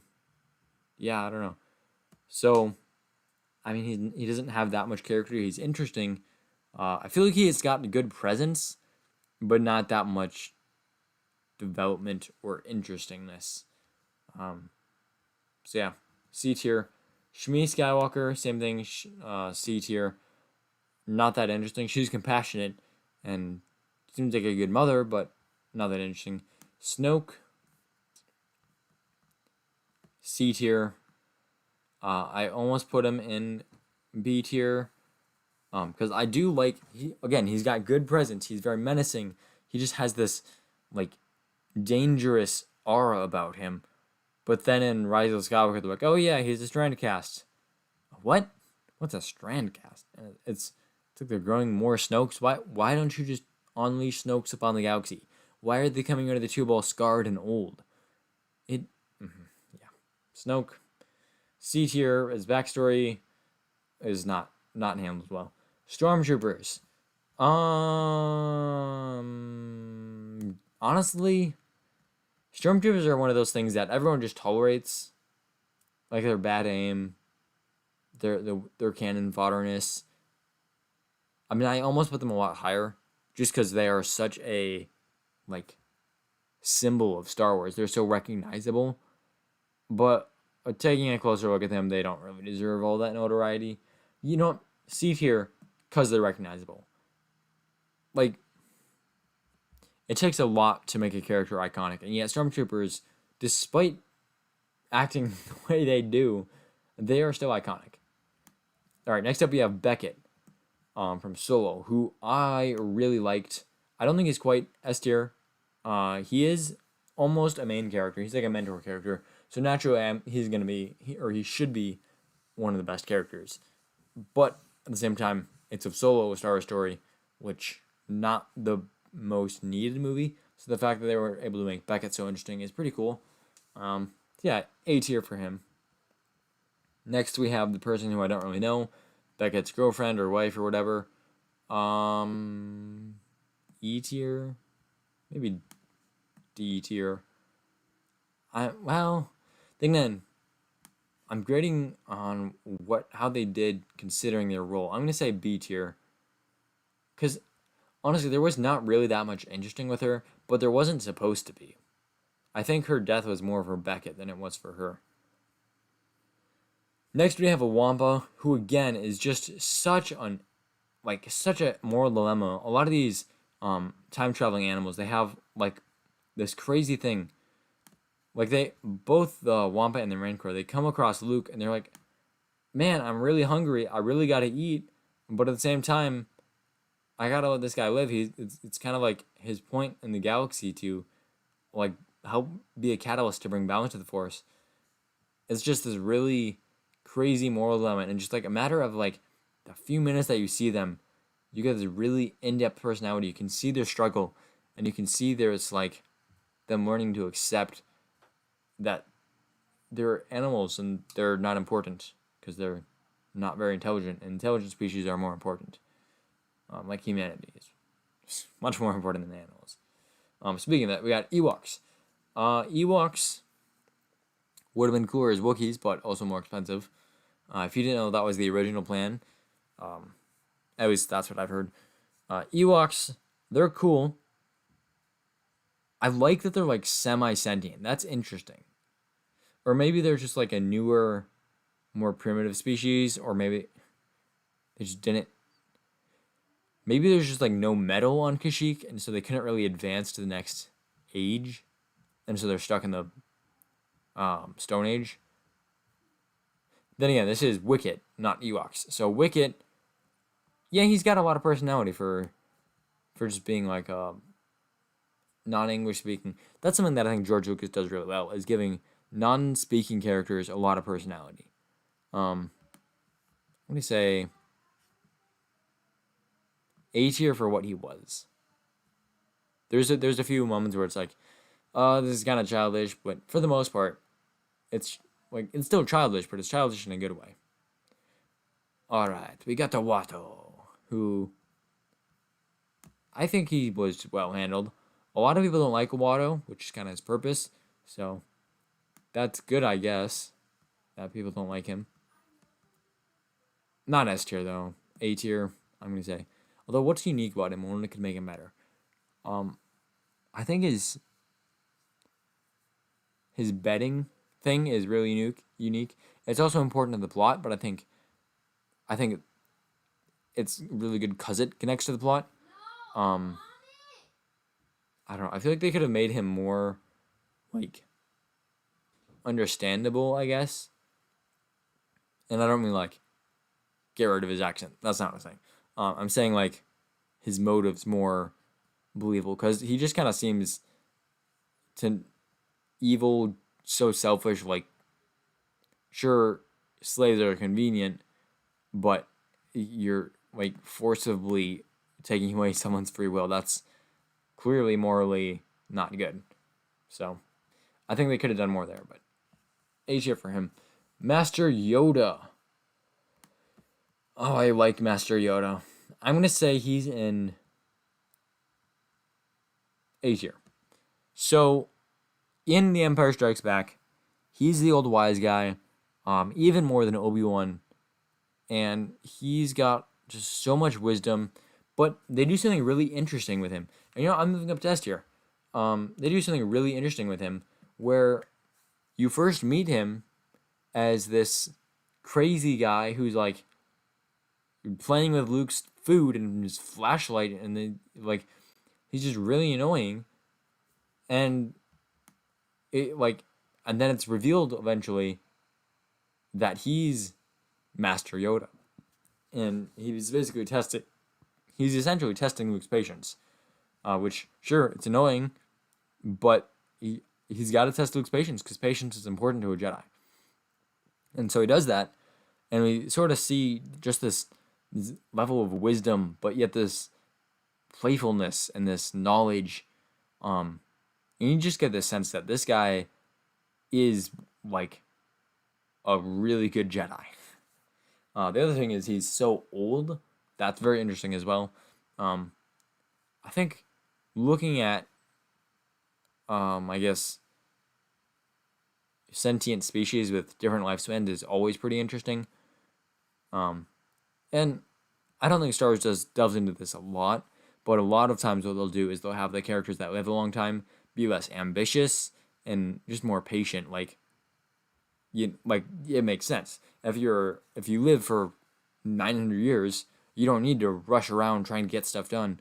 You can be more patient and more just relaxed. So sure, you get less stuff done, but like, who cares?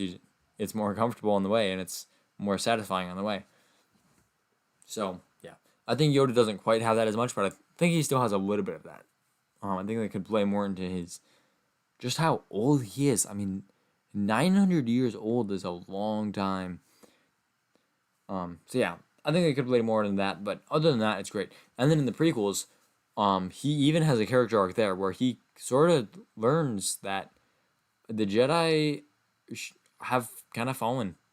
Not like they're suddenly evil, but like they're serving the Republic, which is not good. They started a war, which is not good. And I especially like when he gets his own story arc in the Clone Wars, at the very end of, I think it's season 6, and it's like with the Wills, and he's basically training to become a Force ghost, and man, we get to see a side of Yoda we almost never see, the side of the humble student, which is great to see that someone so like obviously wise is wise enough to have humility.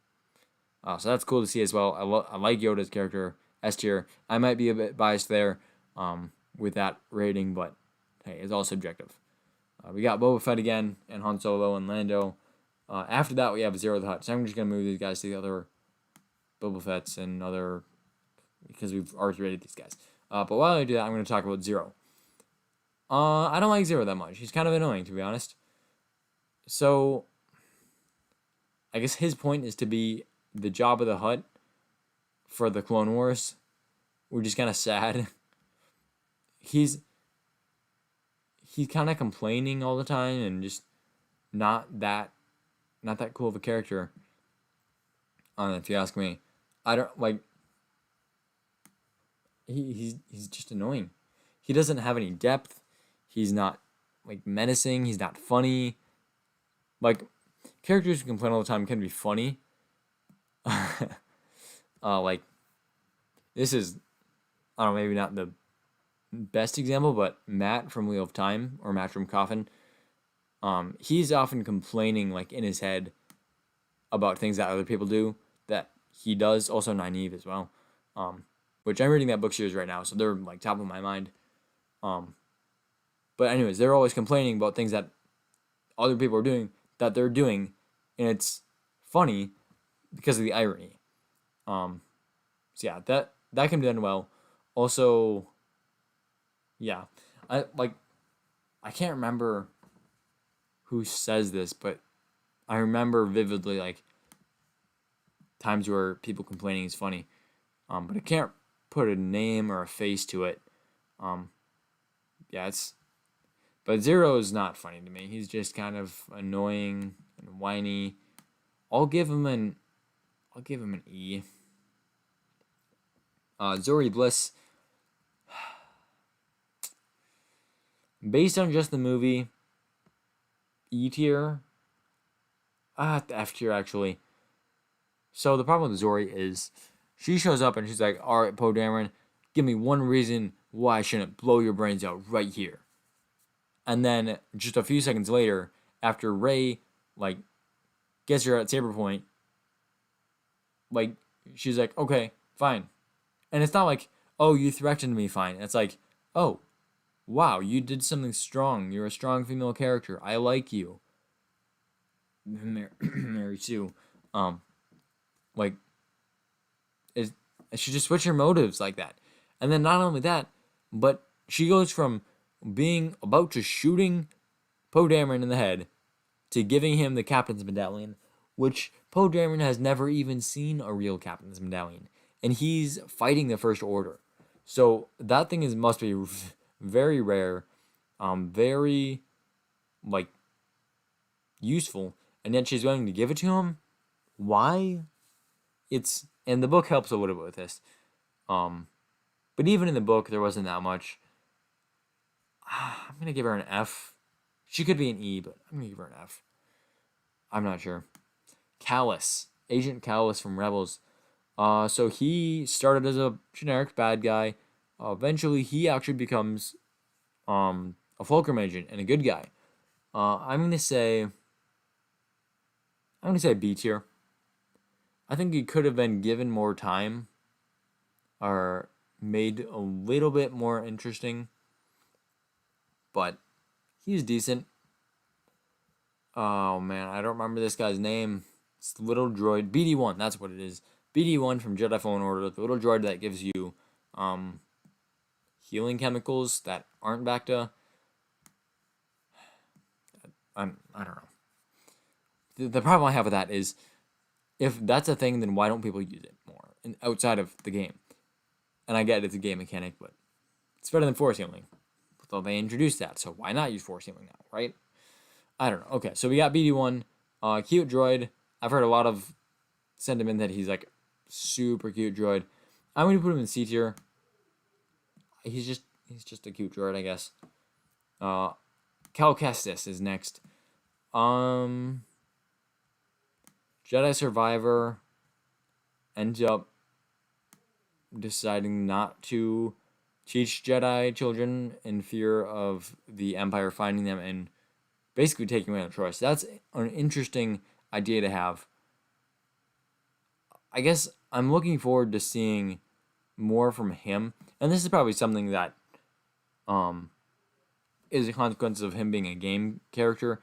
Is he does interesting stuff, but he doesn't have that much personality. Because if he did, then it wouldn't feel like you're playing a character. It would feel like you're moving around someone else, which I think is less interesting. So, you know what? I put him in B because of that, but that's actually, I guess, a strength for him because he's a video game character. So I'm going to put him in A tier, even though I know a lot of people would put him in S tier because a lot of people like him.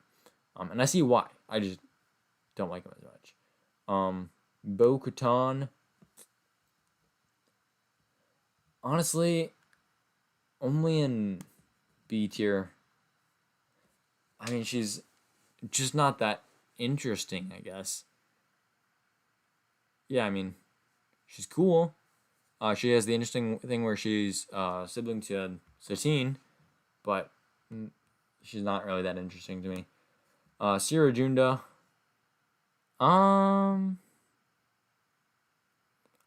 Interesting backstory. I think she just came off as like forced to me, or like that's not the right word, but it's like she didn't seem like genuinely broken to me. I don't know. She doesn't feel like a Jedi to me, if that makes sense. And I suppose she's stripped from the Force, so maybe that's why. But I don't know. And part of that is her expression. She always looks surprised to me. Her eyes are really wide. Yeah, I don't know. I'm gonna say B tier. Grease. Grease is. I feel like he's kind of just like a classic sci-fi captain who is just kind of grumpy but he's good-hearted though. It's like a classic, you know, scruffy pilot guy. I don't know. And they didn't really do that much interesting with him.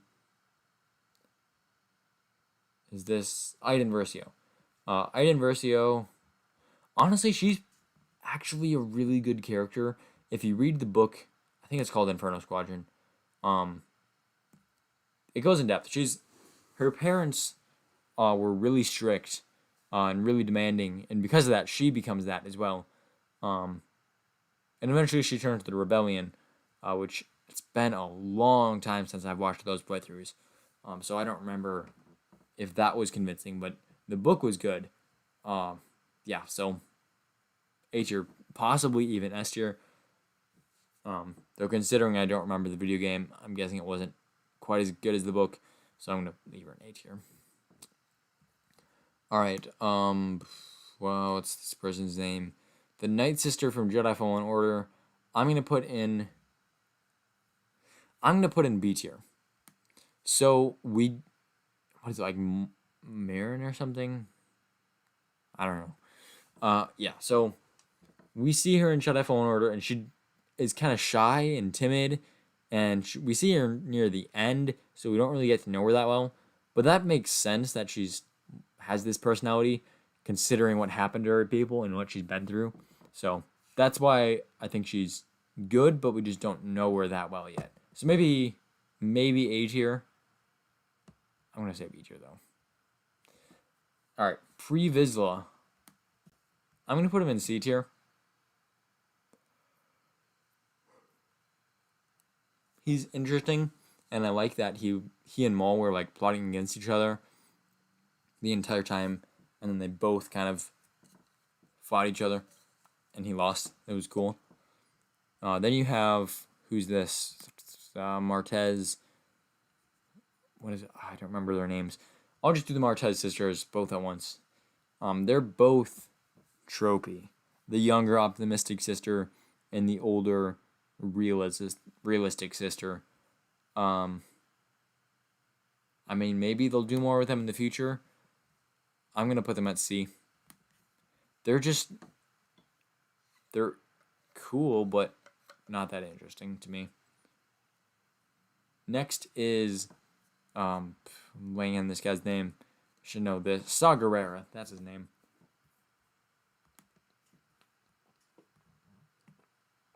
So, Saw Gerrera, the rebel freedom fighter. We first meet him in the Clone Wars.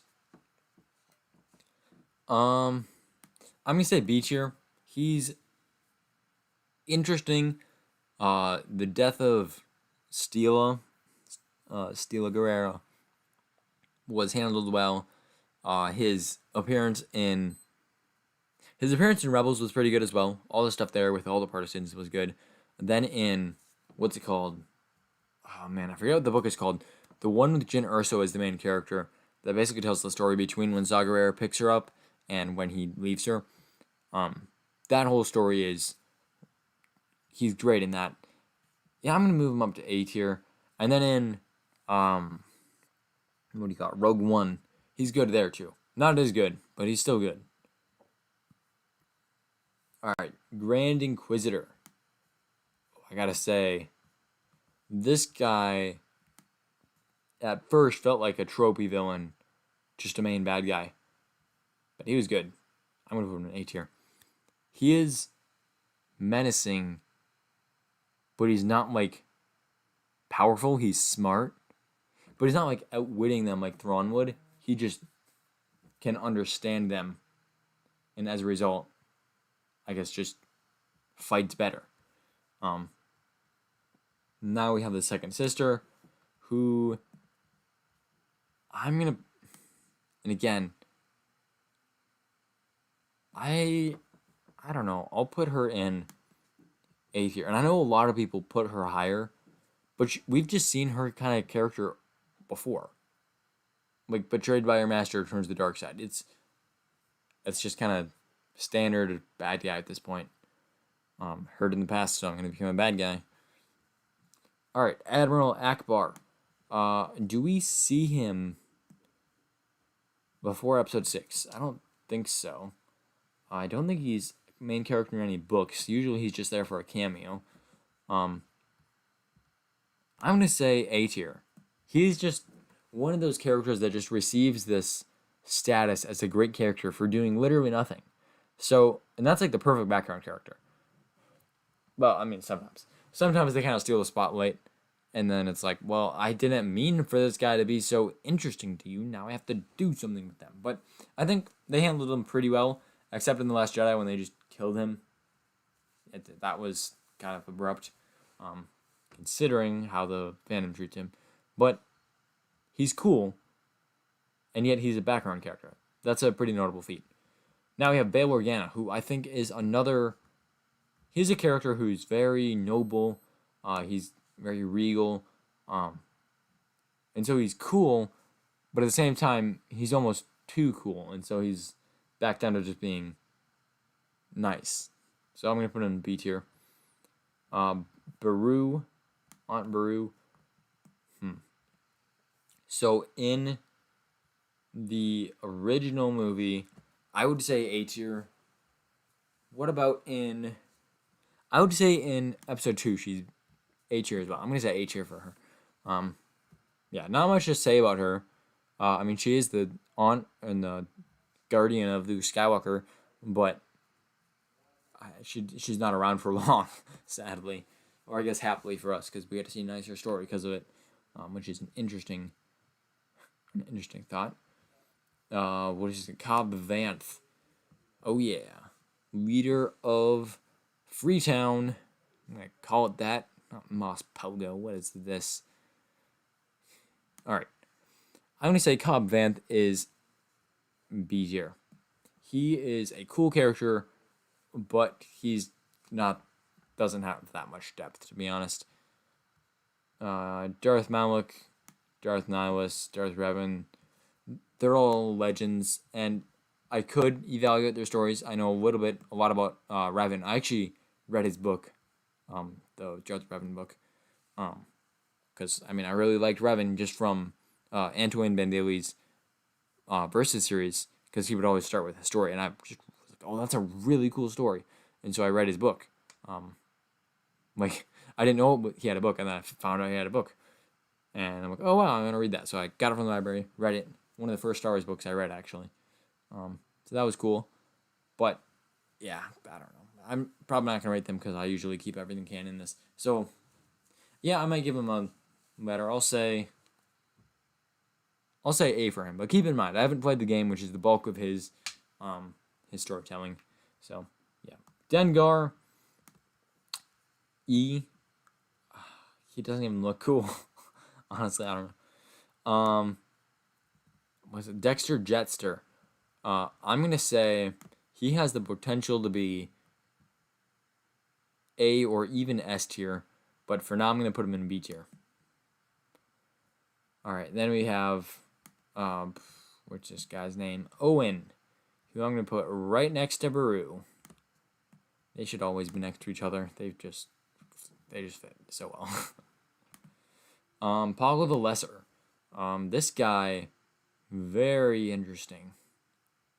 Geonosians are just very alien. I'm gonna put him in A tier. They could have just had like I don't know, some other species, but they had Geonosians like inspired by insect hive minds. That's pretty cool. Quinlan Voss. And if you haven't read Dark Disciple, it's a really good book. And that's why I'm going to put Quinlan Voss in S tier. Very well done. Wat Tambor, D tier. He has that. I'd put him in C tier because he's just kind of bland. But he has that one scene in Attack of the Clones where he's like talking and then suddenly he's interrupted by all these like electronic sounds and he turns some stuff and then he finishes his sentence. It like just takes him out of the movie every time. Wedge Antilles. So I know he's in some of the books and comics about the Republic after Episode 6, probably some before as well, but we really don't see that much from him, and he's just not that interesting to me. He's just a pilot, to be honest. So I'm gonna put him in C tier. What's her name? Fennec Shand. I'm going to put her C tier again. She is interesting. I'm intrigued, but we don't know that much, one. And two, we see her in the Bad Batch, and she's way stronger than she should be. Frog Lady. Uh, you know, I didn't like Frog Lady during Chapter 10 of The Mandalorian, or Episode 2 of Season 2. But seeing her reunion in the next episode, and later seeing her more, was actually pretty good. So I'm going to put her in B tier. Mayfelt. Oh my goodness. So, Chapter 6 of Mandalorian comes around, and we're introduced to ex-Imperial Stormtrooper, or not Stormtrooper, a sharpshooter. Sorry, I didn't realize Imperials could be sharpshooters. Anyways, we see Mayfelt, and he's decent. Yeah, so he's, I guess, he's a cool leader. But then we see him in Chapter 15. And there is when he really excels. Honestly, S tier. Like, again, I'm not saying he's better than Anakin. I'm just saying for what he's supposed to be, he did a better job at it than Anakin. Moff Gideon. This guy has so much charisma, so much like but it's not like a friendly charisma. It's like a menacing charisma. I'm gonna put him in an A tier for sure. He doesn't really have that much character development or anything that we know of, and I don't know. They could do more with him in Mandalorian Season 3. I'm not sure if they will. They might just bring him back to the Republic. I don't know what they're gonna do with him. They could make him better. They could delve into his backstory a bit. But for now, he's just kind of a menacing bad guy who knows more than he should. Next, we have Tatooine Hanger Lady. B tier. She's smarter than she looks. All right, Shaak Ti. Oh man, this is so hard with these Jedi. I want like so badly to see more books and TV shows and I'd say comics, but I don't read those usually, about all these like Jedi Council members, so I can get to know them more. To me, Shaak Ti seems kind of like a compassionate yet reserved person, which, I mean, for the amount of interaction we see, is crazy that we see so much from her. So I'm gonna say A. The Bendu, the one in the middle. This guy, very interesting. I'm going to put him in, oh man. I'm going to leave him in A tier. So, he is very subjectively one of my favorites. Just because I like to think about him as the one in the middle and what that means and how he is apathetic. Yeah, it's just so interesting to think about who he is, his philosophy, how he's impacted Kanan Jarrus. It's very interesting. Next, we see all of the Bad Batch in a row and then a bunch of Legends characters. Which, as I said, Revan is pretty cool. Nihilus, I know next to nothing about, other than he's really powerful, so I'd rate him low, but that's probably not what you would say. Malik, again, I don't know that much about him. So, yeah. And what was this guy's name? Galen Merrick. I mean, I've heard he's overpowered. I've heard some of his feats. Yeah, I don't like him, but I haven't played the game, so I can't really judge. And that's the other thing I've heard, is that he's actually good, but he does have the flaw of being overpowered. Anyways, Hunter. Let's see, main character of the show should have been pretty cool. I'm gonna say B tier. Next we have Tech, definitely C tier for him. Wrecker, I'm gonna put in A tier. Actually, he had a lot of character development for just being like not the main character, but one of the main characters, but not like one of the top two, not Hunter and Omega. But he seemed to have like the best relationship other than Hunter and Omega. Then we have Crosshair, who I would say is one of those top 3 main characters along with Hunter and Omega. But I think he was done better. Then you have Omega, and I think I'm going to put her in C tier. All right, some notable ones that just off the top of my head, we don't see Hauser. Hauser, I would put the clone Hauser if you need a clue. I'd put Hauser in A tier. Do we have Chamsindula? I don't think we do. Chamsindula, I would also put in A tier. Yeah, I don't know if you. Oh, we got some comments. Sorry, it's what 12 minutes late. Okay. Starlight says hello, hello in return. I think that Mother Talzin is amazing. Where did I put her? I put her in A, right? No, B. Okay. Kingdom Emperor says, "Hey man," and High Velocity says Kenobi would beat Vader. Okay. So I'm gonna talk about Mother Talzin first, because I think I rated Mother Talzin before you got here, Starlight, and then I'll talk about Kenobi versus Vader. And then unless you guys have more. Oh, and High Velocity says, and that's facts, which I would dispute, but, okay. So, and then, unless you guys have more comments, or chats, I should say, then I'll probably end the stream there. So, Mother Talzin, the reason why I put her in B tier is because she's great for what she does. She's very menacing, very interesting as well. But just for what she is, she just did good at that. But she didn't, like, exceed expectations, which I suppose maybe she does a little bit for you, but the thing to keep in mind with this list is it's not who's my favorite character.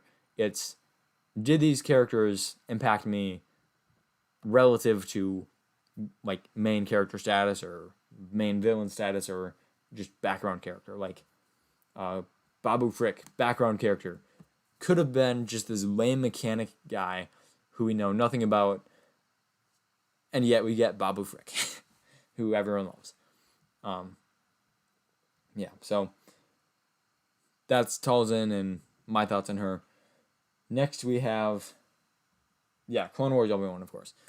Okay, so Obi-Wan Kenobi versus, I'm going to do something real quick. Okay, so Obi-Wan versus Vader. So physically, I think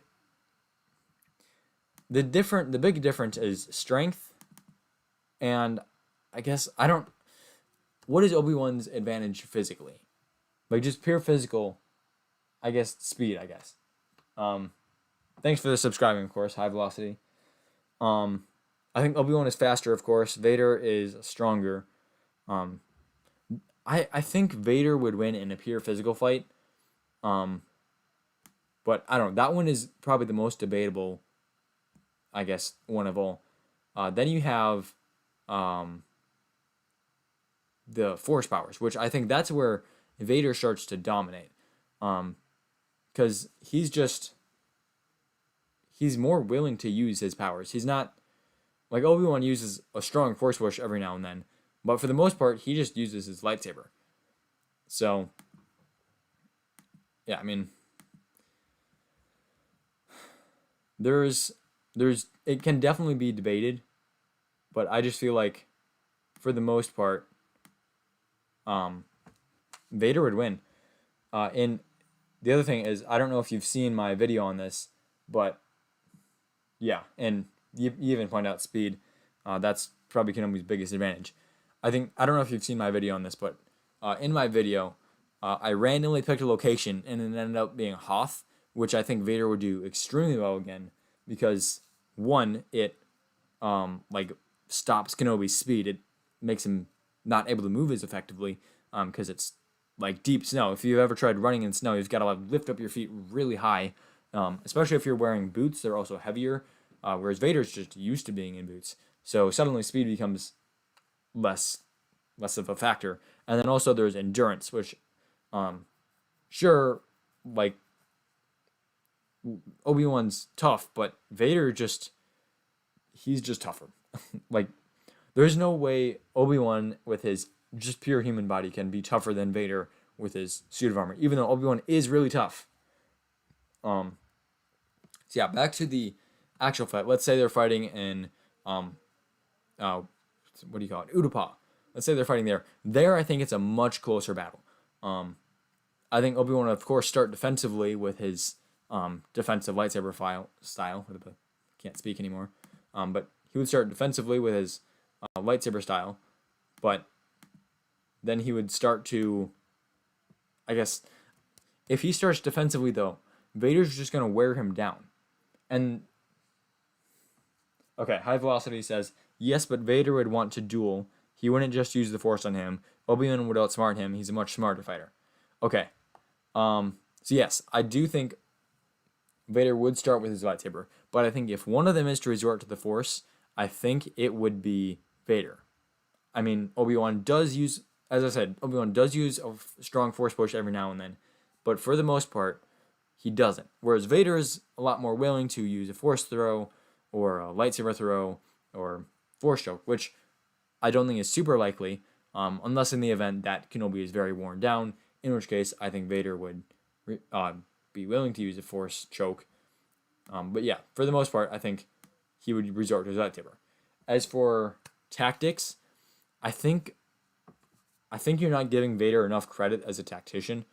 He does use a lot of fear tactics, which I don't think would be super effective against Kenobi. But at the same time, like, Kenobi's tactics aren't the best either. His tactics are to wear or tire his opponent out, which I don't think would work against Vader. Vader's tactics are to dominate with just pure offensiveness and making sure his opponent is boxed in and they can't retaliate. And his other tactic is fear, which obviously complements that. But against Kenobi, I mean, Obi-Wan's not going to be boxed in. He kind of holds up his own box anyways. He's very defensive. So I guess their strategies kind of just counter each other, in the perfect way. So then I think what it really comes down to is the Force. Then is just Vader would eventually wear Kenobi down through the Force, whereas I don't think Kenobi would. I just think it'd be a really long marathon fight that eventually Vader would win. And certainly debatable. It depends on just so many factors, especially the time period of Vader. There's the other thing of if Vader got beaten by Luke, because that fight changes a lot. In Episode 6, I personally interpret it as Luke is strong, yes, but Vader was holding back. He was conflicted. And that's why Vader lost. So, obviously, if you interpret it the other way, then I think Vader looks a lot weaker then, because naturally, High Velocity says Kenobi isn't afraid of him. I agree with that. Yeah. And even if he was, what would his reaction be? Be defensive, which he's going to do anyways.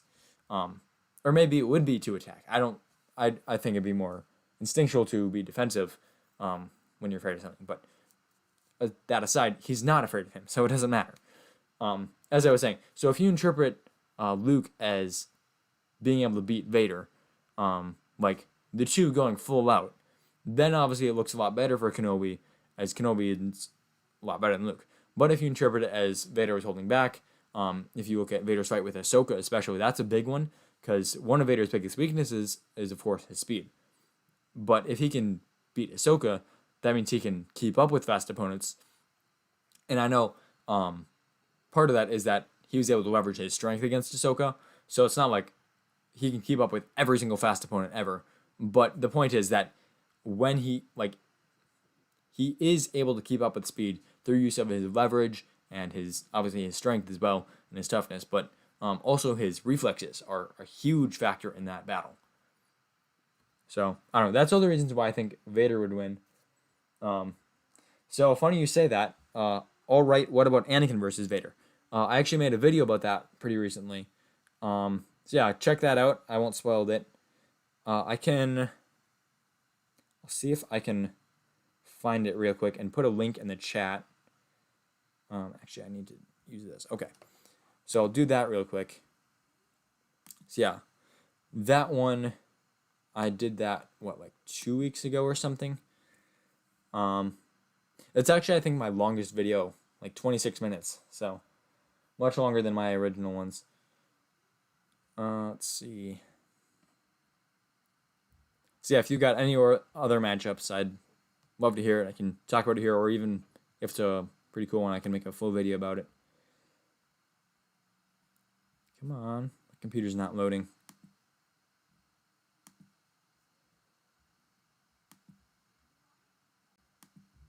How about this? All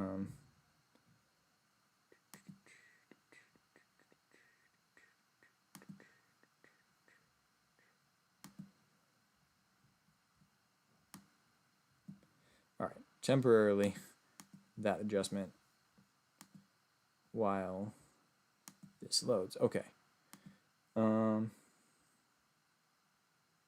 And sorry, this is probably rather boring at this point.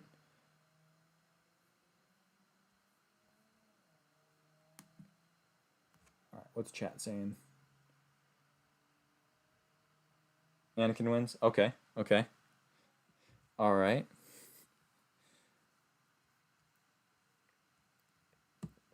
All right, so for those of you interested, I am posting a link to that video in the chat. There it is. So yeah, check that out if you want to see that video. Otherwise, that's probably all I have for today. For this stream, Prime Luke Skywalker versus Starkiller. Okay, so yeah, that's one thing I get a lot is Legends characters. I am not well versed enough in Legends to be able to cover those. So, like I said, when I was covering Starkiller as a character, I'm like, I have heard he has a lot of impressive feats that make him overpowered. So I would have a negative opinion of him, but yeah, I haven't played the game, so I really don't know, and that applies doubly when researching who would win. And no, I don't have an Instagram either. Yeah, I've pretty much been focusing completely on YouTube, which there is pros and cons to that. But yeah, if you have any more suggestions, feel free to leave those in the comments. Otherwise, I'm probably going to end this pretty soon.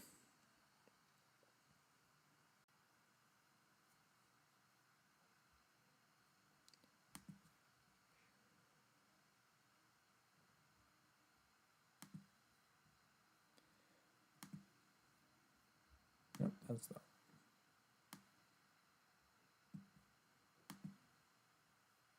So yeah, with all that out of the way, have a great day. Goodbye, old friends.